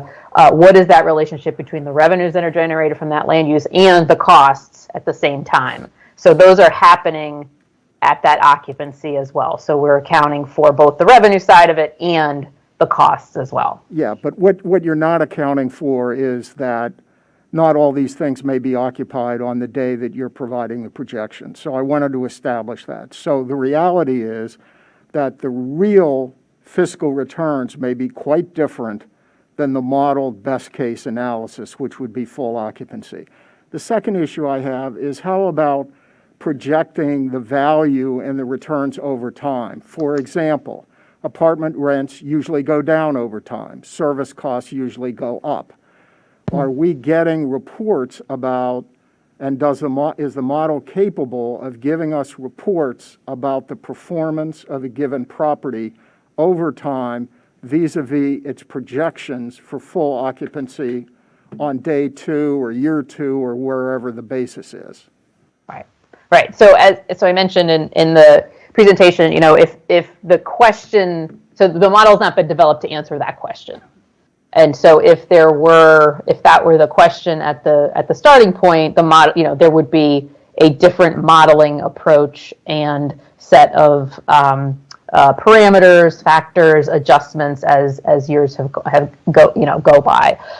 So as it stands now, that's not the intent, is not the purpose, and that's not how the question that was to be answered, to be addressed. And if that were something that were of interest, that would be a different model. Right. So we've established two things. It assumes 100% occupancy, which we know is not reality in many cases. And it also fails to measure the performance, the financial performance over time. So it seems to me that just shows that either the model or our use of the model is deeply flawed as a planning tool. Thank you. So if I could just address the comment, the intent is to compare. It is not to predict revenues from a development in terms of feeding back into a budget. It is not meant to predict the expenditures, again, feeding back into a budget, as I mentioned before. It is not a budgeting tool. It is to identify the relationship between the demand for services off of a development project and the potential revenues, whether there's sufficient revenues to cover those expenditures. If there's sufficient revenues, you can take a look and adjust in terms of the notion in terms of this what if. Well, what if it's not occupied? Is there sufficient? If we're already if we're at a deficit, then you already know that a less than 100% occupancy is going to affect that further negatively. If it's already a positive, the question is how much coverage do you have there? So it really is meant to compare, and to predict the revenues. Again, it's meant to compare what is the impact from that specific land use, given the city's levels of service and revenue structure. Right. Thanks a lot. I think this is very significant. I appreciate you being here. And by the way, we are all caps. I love the sign in the back. So yes, but thank you very much for that. But this certainly indicates some major flaws in the whole system. So thank you. Other comments? Who gets to go first? Whatever, you guys figure it out. Why do you want to go? Thank you. Thank you for joining us. And so I personally think this has been a great tool. I think obviously land use decisions are pretty complicated and multifaceted. So I certainly appreciate at least having some data-based part of it. Clearly, it's not all about the fiscals, but I do want to spend some time making sure I understand how the model's been doing, and then address Mr. Snyder's point, because I do think it's a fair concern. I think from our experience, the ground floor doesn't get occupied on day one. And so it does take some time to get to that 100% occupancy. Based on our various model runs, either for Mr. Shields or for Ms. Hurlins, what percent of the revenues come from real estate taxes or line items in that model that are not tied to having a commercial tenant? So clearly we all want the ground floor to be built out. We want the meals tax, the sales tax to be pulled. But what's the one minus that? How much of it comes from things regardless of whether the ground floor is vacant or not?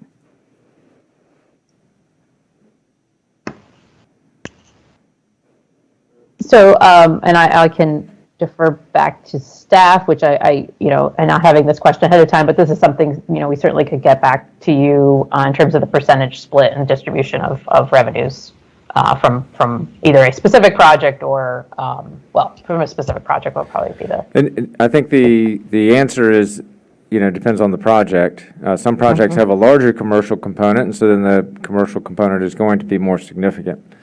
Becky, I don't know if you would have anything more specific in response to that question.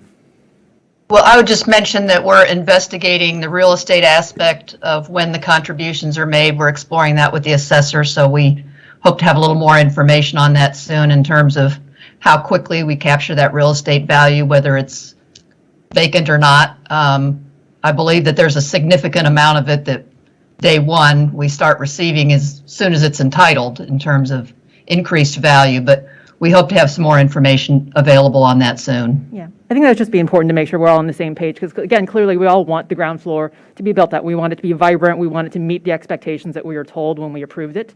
But I think it's important to understand where the money comes from, because it sounds like it might come from increased real estate assessments, which obviously is a big portion of the fiscals. So that is always the largest part on the revenue side, but to take Lincoln at Tenor Hill just as an example, we did model that with significant restaurant activity on the ground floor, and that has not panned out. And so when you look at the report card that we did in 2020 in terms of 2020 actuals relative to what was modeled, the Lincoln is underperforming what we modeled, and I think that those ground floor retail uses are part of that story. But in terms of the question that I think was posed earlier by Councilmember Snyder, the model is at stabilization. That's the way it always has been. I think this report card, though, is a useful tool for the council to see, okay, well, how did the model do in terms of a predictor for a given project? We certainly look at it and we try to learn from each project. It's a great segue, because that was my next question, because I do think it is all about expectations, right? So what did we expect when we approved it, and then what are the actuals that came in?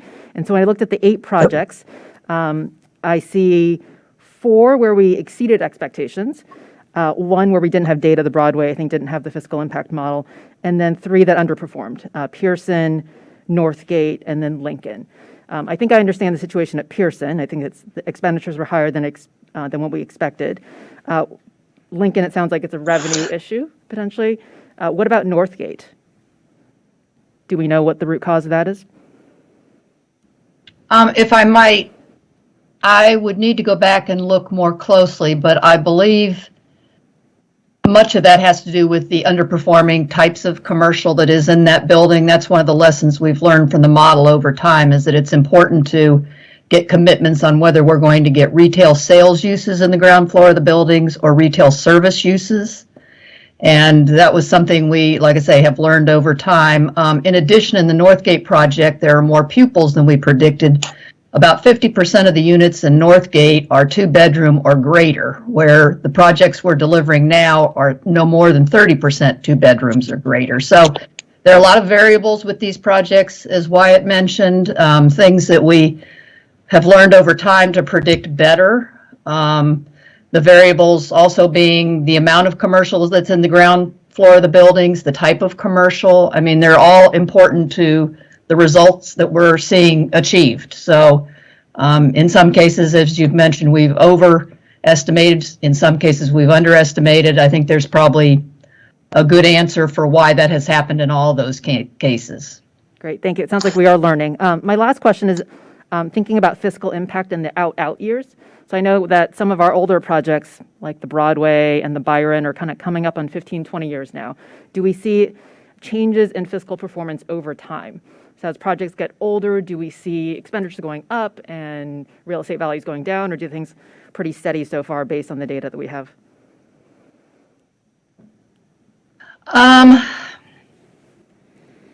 The best answer I could give you now, and I'd have to look into this further, is that we don't have a great way to capture actual expenditures when we do this report card. We model them through the model. We estimate them through the model, where the rest of the data that's on this report card is actuals for the most part. It's meals taxes that are actual, it's pupil ratios and pupil cost information. That's the one constant in the expenses that we actually can calculate, but the rest of them, the rest of the types of expenses, like for instance, the general government costs, that's all in the model. It's probably 50% of the expenses that we model, absent the school expenses. So those are harder to track. So that's kind of a challenge as regards reporting on whether expenses have gone up. Got it. So maybe if we just run this report card every year, every 2 years, for us, we can just model over time, because I do think that while obviously we're concerned about making sure that we track it properly at when it's built out, I think it's just as important when it's fully built out and we have older buildings. At some point, these are going to get to be 30 or 40 years old, probably when we're all not up here, but I want to make sure that we have eyes wide open and know kind of what we might be expecting as well. Right. Thank you. Mr. Shields, could I make a comment about the value issue? This is Jim Snyder. Sure, briefly.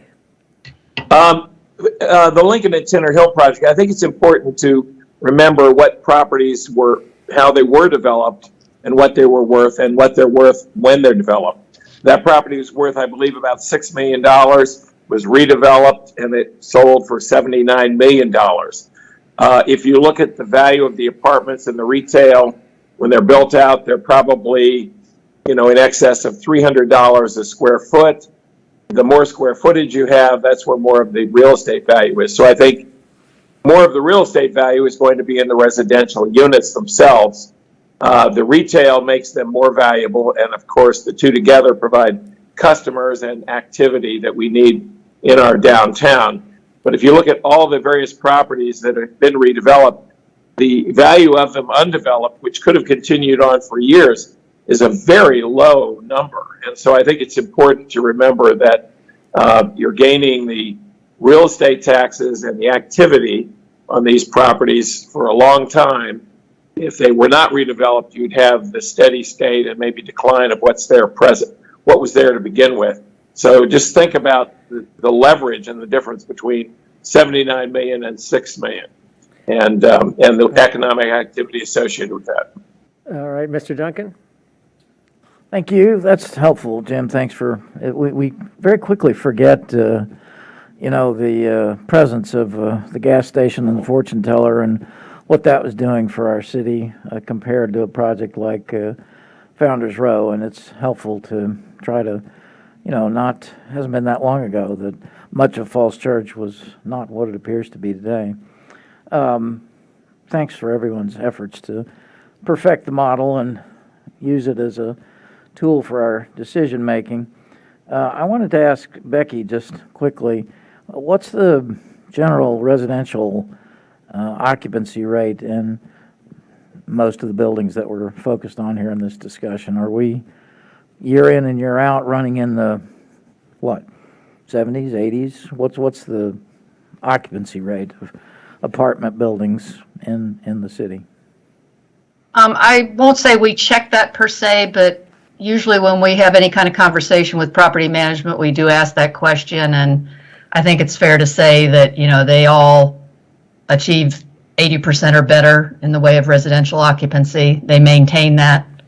It kind of goes up and down over time, but for the most part, there's still extremely strong demand for residential. Mm-hmm. And what's the similar impression of commercial space in the city, just generally, if not just these buildings, but just broadly in the city? What's our vacancy rate for commercial space? Well, when we did this report, we were at 93%. And that was March of last year. Okay. In terms of the square feet that were available and square feet that were leased. Okay. That's probably about the lowest vacancy rate, commercial vacancy rate in the region. We have very limited amount of retail space. We commercial do. Space available, very limited. Okay, good. Well, the reason I asked that question is obvious. I wouldn't have any objections if 100% build out seems to be, too exuberant. If the model showed something a little more tracking with our actual performance, that would be okay to me.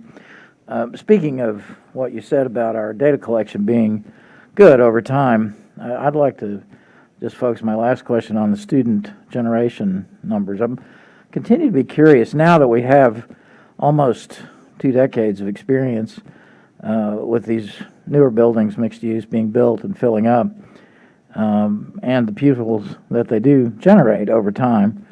I'm curious as to why we continue to project a high and a low and a medium. I assume that the medium is more close to actual.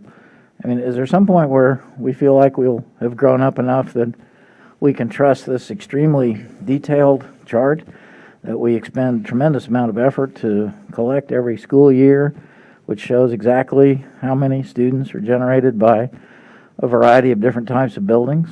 I mean, why do we have to have a medium, high, and low? Why don't we just have an actual? One thing I just would observe is that, with the great data that we do have, what you do see is that the numbers can change quite dramatically. over periods of time. And so, you take one 10-year period, and sometimes there's 100% change in terms of the pupil generation of mid-rise apartments. So that's been our history, and so that's why we do try to have some caution, I think, in those pupil generation numbers. We do take the numbers. Basically, the way we do it right now is we take the bedroom counts, and we do a straight averaging of what the pupil generation is based on those bedroom counts and applied to the development program that's before us. And then we do a multiplier above that to have another number that is basically in terms of the fiscal impact, the lower fiscal impact run, which takes that number that I just described and has a 50% factor to it. Now you could say that's arbitrary, but then if you do look at our history, we've had 3-year spring periods where there's been that type of swing in terms of pupil generation. That's the sort of the rational reason behind it. And we will look at it if we get more data and there's a better way to handle that. We certainly will consider that. So, yeah, I mean, could we consider like a rolling average over 5 years? It blends itself out. It's the peaks and valleys are smoothed out to some degree with that kind of approach. I mean, is that something we would think of doing? The more years we have, the more the average means something if it's particularly captured over like a 5-year or even 7-year span. I don't know. It just seems to me in my experience that that when we say, the pupil generation could be at this high level, that becomes the built-in, expectation. And it just generally is not the reality that turns out to be. So I don't know. I'd personally be interested in trying to find a way to smooth that number out some and come up with one number that more reflected actual experience. Okay, thanks. All right. Unless there's any other comments, I suggest we take a 5-minute break, refreshment break, et cetera, and reconvene at approximately 9:45 and then bang through the rest of the agenda. So anyway, let's go ahead and do that. We'll reconvene approximately 9:45. Thank you.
All right, it is 9:47. We are reconvened out of recess. Welcome back to everyone. Thank you for your patience with the short break.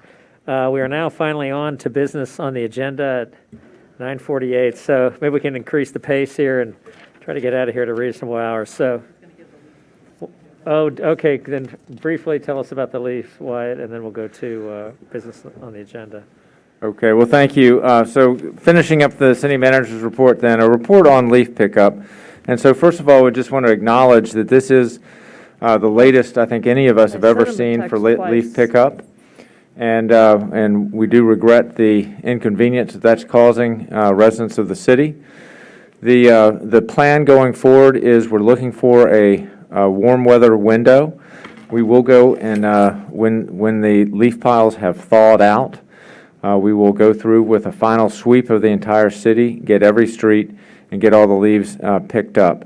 The equipment that we have, the vacuum cleaners, cannot pick up the frozen leaf piles, and ice also would destroy or damage the impellers in those vacuums. So we do need that warm weather window. When we're looking ahead, say, to this week, we're not seeing that, but we will schedule it as soon as we can. We're watching it closely so that we're ready to move when we do get that window. I also just want to acknowledge the really hard work of our city staff. I think probably everyone has seen them out there working in the nights and on the weekends during November and December to get the leaves up. So I'm very appreciative, and I know we all are, of that tremendous work. The reason for the delay this year is a shortage of staff. We traditionally would have 3 trucks working in November and December to get the leaves up. Our goal is always to get the leaves up before the first snow. And this year we had generally always 1 truck working, sometimes 2, and on rare occasions 3. And that is because of staff shortages in general. DPW operations is still below 50% staffed. And then we also had instances of staff testing positive to COVID, and when that happened, we had the isolation protocols that we're all following. So that is the reason. In terms of my own self-assessment, when we saw last spring that we had the staff shortages, I think I could have moved more quickly with management to address that from some of the root causes that we knew were associated with that on the compensation front. We did take steps to address it over the summer, and then the City Council took positive steps this fall as well. So I think we're in a good position, and we are making recruitments now, but that is essentially how we got into this position this fall of being short-staffed.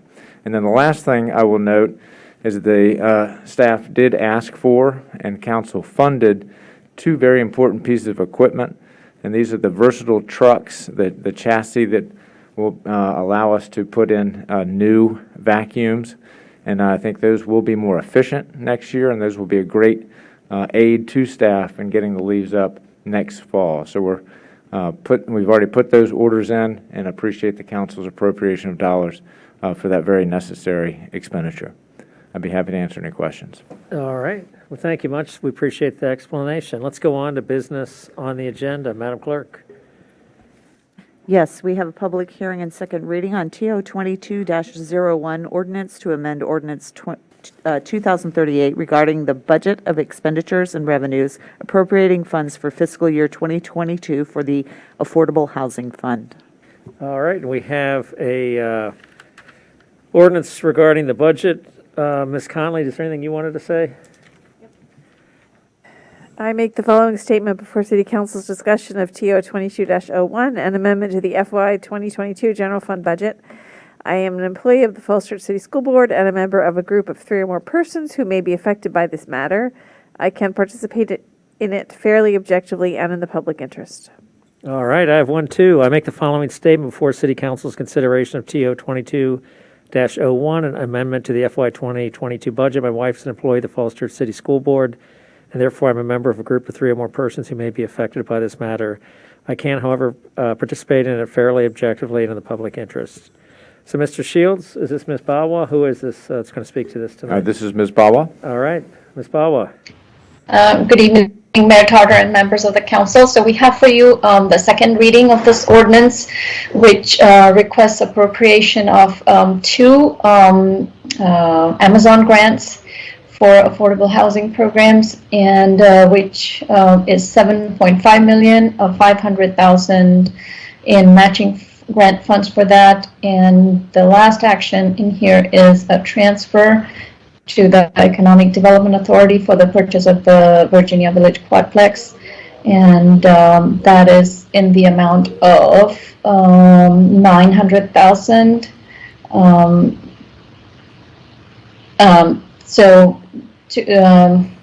And there are no changes to that since, sorry, that's in the amount of 1 million, leaves a balance of 900,000 in the ARPA funding.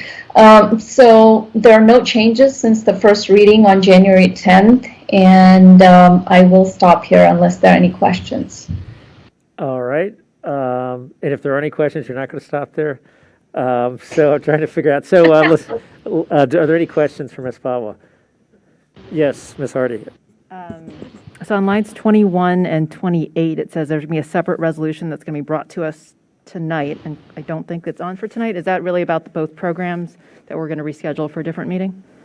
That's about the program as well as the affordable housing action. This appropriates it by budget, and your housing commission will make a formal recommendation for the match money for the affordable housing fund. And Ms. Lewis has that scheduled, and so those will come to your February meetings where all the affordable housing was moved off of last work session's heavy agenda. Got it. And we just missed updating that in the staff report. My apologies. Got it. Thank you. I look forward to that discussion in February. All right. Is there any member of the public that wishes to speak to this matter? Seeing none, the matter is closed to the public. Any other council comments about this? Ms. Bauer, as always, thank you for your great work on our budget matters. It's a huge help having you be involved in these. Any additional comments from anybody on council? Do we have a motion? Mayor, I move to adopt TO 22-01. All right, do I have a second? Second. Ms. Conley on the second. Ms. Conley? Yes. Mr. Duncan? Yes. Ms. Hardy? Yes. Ms. Leon? Yes. Mr. Snyder? Yes. And Mayor Tarter? Yes. Motion carries 6-0. Thank you. Thank you. Let's keep moving. And Mayor, if I could quickly say, as the city clerk transitions over with the approval of this budget amendment, closing for 310 South Maple Street acquisition at Virginia Village will occur tomorrow morning. Great. Thank you. Thank you to you and all the folks who've done such great work, Ms. Lewis and others, to help this complex transaction get done. So we thank you so much. And if I could add one other thing, we're very excited that we have 2 recruitments out for our housing specialists, but also our housing development specialists. And so we look forward to successfully completing those recruitments. Ms. Lewis, I think this is the first time that she's been before the City Council since she's been appointed as her Director of Housing and Human Services. So congratulations to you on that. It is an extremely busy time for this shop. Still recovering from COVID and all the COVID areas of responsibility, but also some really important work on affordable housing that's happening right now while we're missing those 2 important positions that are under recruitment right now. So I know Dana's working very hard. Cindy is part of the team and a key part of the team and helping tremendously. Thank you, Dana, and thank you, Cindy. All right. So, Mr. Shields, are you ready, or who's handling the next item? So if we could let Carol McCoskry take the lead on this, I will introduce it just very briefly to note maybe the clerk should first read the item. Thank you. Yes. TR 22-07, resolution to approve the third amendment to the comprehensive agreement with FCGP Development LLC, authorized in Resolution 2019-15 and amended in Resolutions 2021-01 and 2021-23 for the West Falls Church Economic Development Project, and authorize the city manager to execute the amendment on behalf of the City of Falls Church. Mr. Shields? I'll just note that the city attorney has worked very hard on this agreement. Falls Church Gateway Partners also is on this call. Robin Betterell is on this call to answer any questions. In summary, Falls Church Gateway Partners is asking for an amendment to the comprehensive agreement to provide an additional 4 months of time for the outside closing date for the senior component for the West Falls project. This change does not change any of the lease payments or other direct economic arrangements that have been agreed to in the comprehensive agreement. Ms. McCoskey, if you could provide the staff report. Sure. I think that's really the gist of it. This amendment is the same as came to you at work session, essentially, with some tinkering and fussing over language that we have done throughout this week. But as Mr. Shields said, the main item on this is to extend the time for closing on the senior living part of the project to allow it to be 13 months after the April 30th or April 29th, 2022 closing date, which is for the rest of the project. So that would end up being by the end of May 2023, we would close on the senior living. It does not affect the payments. The payments will still be made on the original schedule. Because there were some changing parties in the senior living development, the extension of time was needed. There's a couple other minor things that are in this amendment. It approves Trammell Crow Company as a senior living developer, who will also need to be in contract with an approved senior living operator. Those entities are identified in the exhibits to the document. It also will eliminate a potential title issue related to the 70-30 question. When we entered into the agreement with Fairfax County, the title company reviewed everything and has determined that will not be a title issue. So as long as that agreement's in place, the question on the title is being taken out of the agreement and is no longer be an issue. And so that's really essentially what this agreement does. I'm happy to answer any questions. All right. Thank you very much for that staff report. Are there any questions? Any member of the public wish to speak to this matter? Seeing none, none as in members of the public. Matter is closed to public comment. Are there council comments or questions? Just Mr. Duncan. Just one. So on line 186, 183, and 184, that language is in there just to sort of confirm that this is all going to be done in consideration with our hopes and dreams on the north side of the property, just beyond the senior living building. Is that the purpose of that paragraph? Yes, that's correct. And this was it was requested by the city to make sure that if to the extent anything happens on the property to the north, we can have the developer of this high school property coordinate and make sure that everything is reasonably, that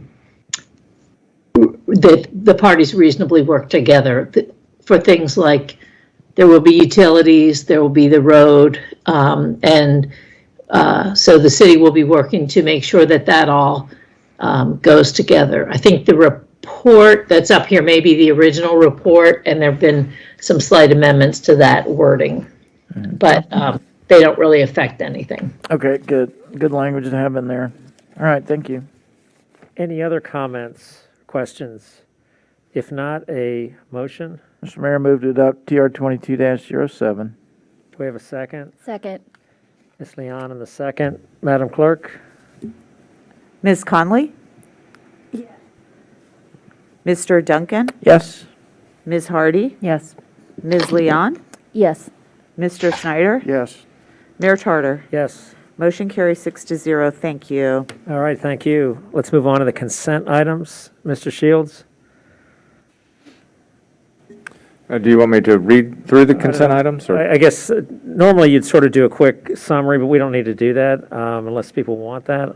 Normally, typically, that's what you would do, just an extremely quick summary of what each item is. Okay, I'll do a very quick summary. And so the first is a series of appointments to boards and commissions.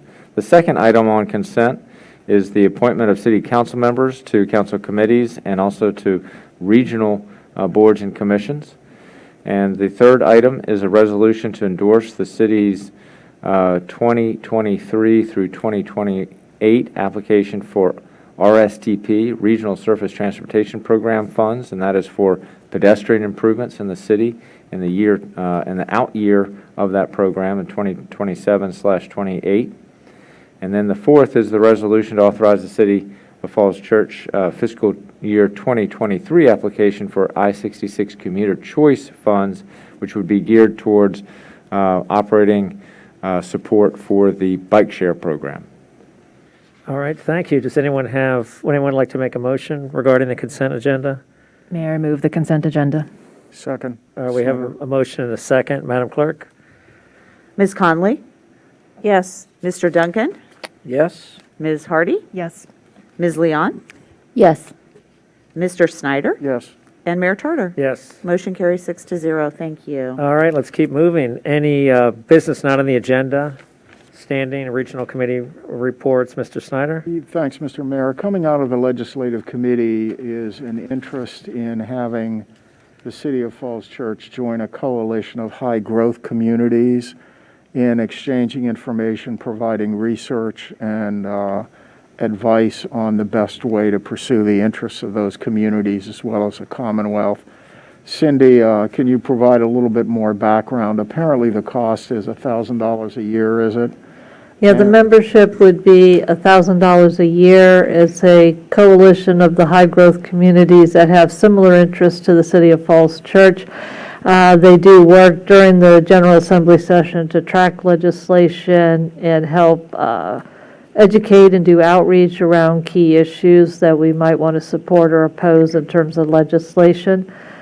We were just invited to attend a statewide meeting to learn more about them, and Mr. Duncan was able to participate along with myself.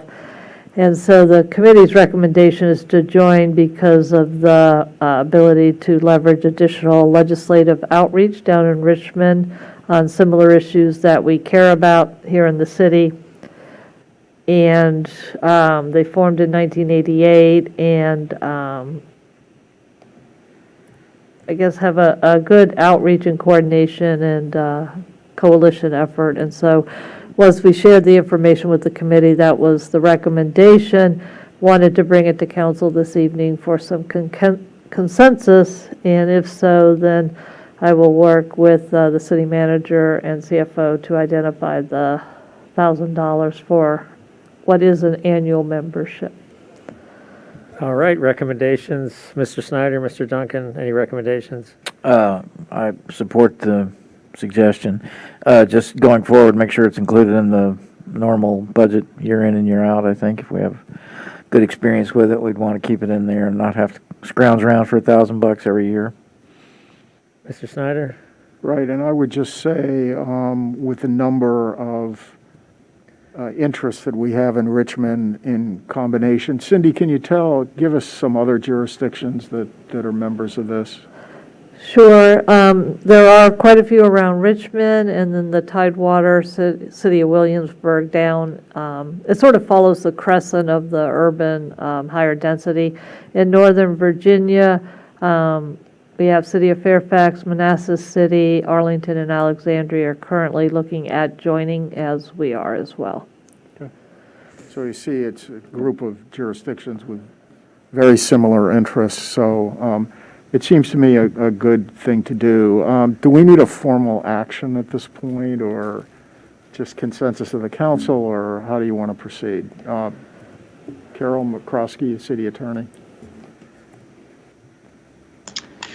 Well, it sounds to me like, I think Ms. Mester said she was going to work further on this to identify funds and things like that. So it seems like we should do that and then get a motion put on a future meeting agenda if necessary in order to provide for funding or to, for council to approve the spending to do that. Right, so I guess tonight, is there an interest in having us pursue this and having it on a future agenda? Yep, heads are nodding. Do we want to? And if there's Given that the interest, assembly's going on right now, do we want to join so we take advantage of? I was going to say, if interest is there, I would like to be able to work with Mr. Shields, Ms. Bawa, to work with in the existing budget, and then if need be, a later budget amendment.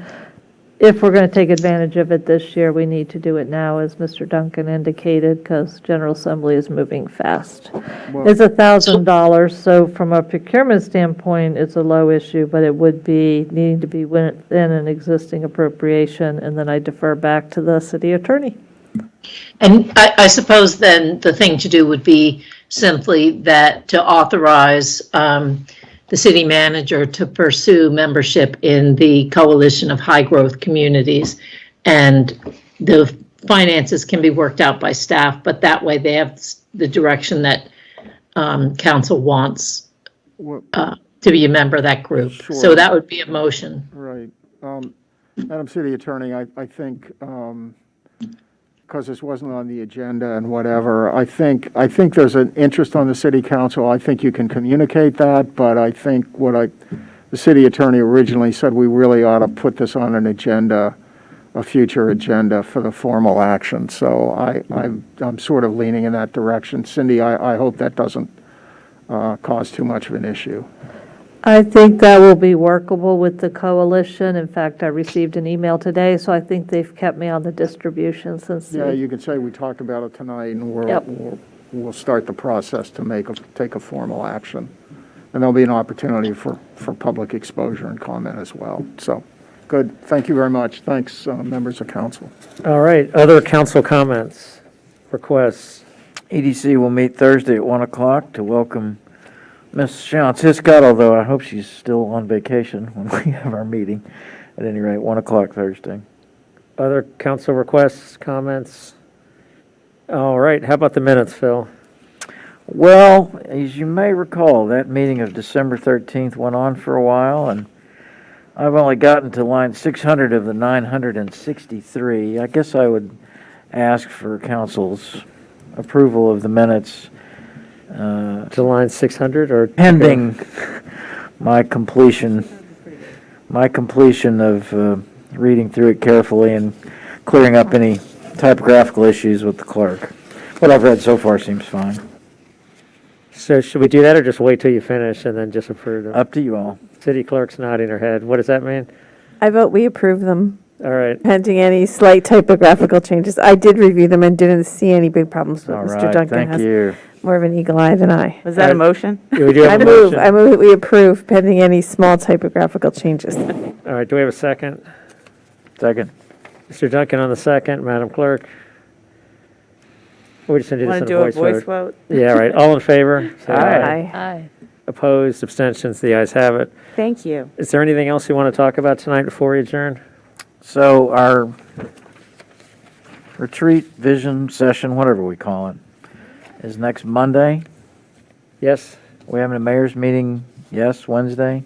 Yeah, although I got to say, I mean, I'm not sure it's necessary to have the meeting. I spoke with the moderator today. I don't know if anyone else has, but I think the notion is that he's going to talk to us each individually and then sort of put our thoughts together, see common themes and the like, and based on his conversations and discussions with the city manager and others, kind of put together agenda. So I'm not sure we need to sort of direct him as to how to put this together. I think that's kind of his job, is to listen to us individually and then see common themes and threads, as opposed to us sort of telling him what we should be doing. So part of me says let him do his job. So and we're have talking those about not meeting then Wednesday morning. Well, that's the thought I have after speaking with him today, but I'd be interested in what others think as well. I would agree with you. I had a good conversation with him today as well, and I think he can. Synthesize everything? Yes. Okay. Okay. All right, so why don't we do that then? Why don't we just let him do his work, and then we'll see each other next Monday with some good food and plenty of it. And do we have to make decisions about General Assembly, local government day, Celeste, sooner or later? Yes, I signed you up today. Yeah, I got an email. Yeah, So is everybody going? What's the feeling in the room about hanging out down in Richmond for a couple of days with some people who are masked and some who aren't? I mean, I think it's an individual decision. We went a couple of years ago. I think it was a very fruitful meeting with Dick Saslow where we got money for affordable housing that we might not have gotten otherwise. So I think it's a useful exercise and endeavor, but certainly understand if people feel that it's not a safe situation. So It's much shorter than a couple days, Mr. Duncan, right? Ms. Heath, we talked about that today. It begins at noon and it ends by 5:30. So it's a short, more compressed time, but it's still a lot of people in a building It seems like. breathing the same air. Cindy, have we heard anything further from Senator Sasslaw or Delegate Simon about their availability to meet with us? They are open to pre-appointments with 2 persons at a time, so we'd have to divide. They have not committed yet to whether they will be available to do dinner with us because of gathering together and obviously not wearing a mask while eating. So that one will be more of a day before decision. maybe we can find a place Okay. for dinner that's like an outside patio that's heated where it's just a little safer. Yeah. Their staff have agreed to help with the finding of logistics. It's just the monitoring the COVID. And certainly we would be together in the group session for VML Day. There is a coalition, high growth coalition meeting that I'm sure we'd be able to participate because of our expressed interest if we wanted to. And then we just need to tailor any visits around the Pocahontas building because of COVID and people's comfort levels and each office's preference for how we visit instead of just wandering en masse.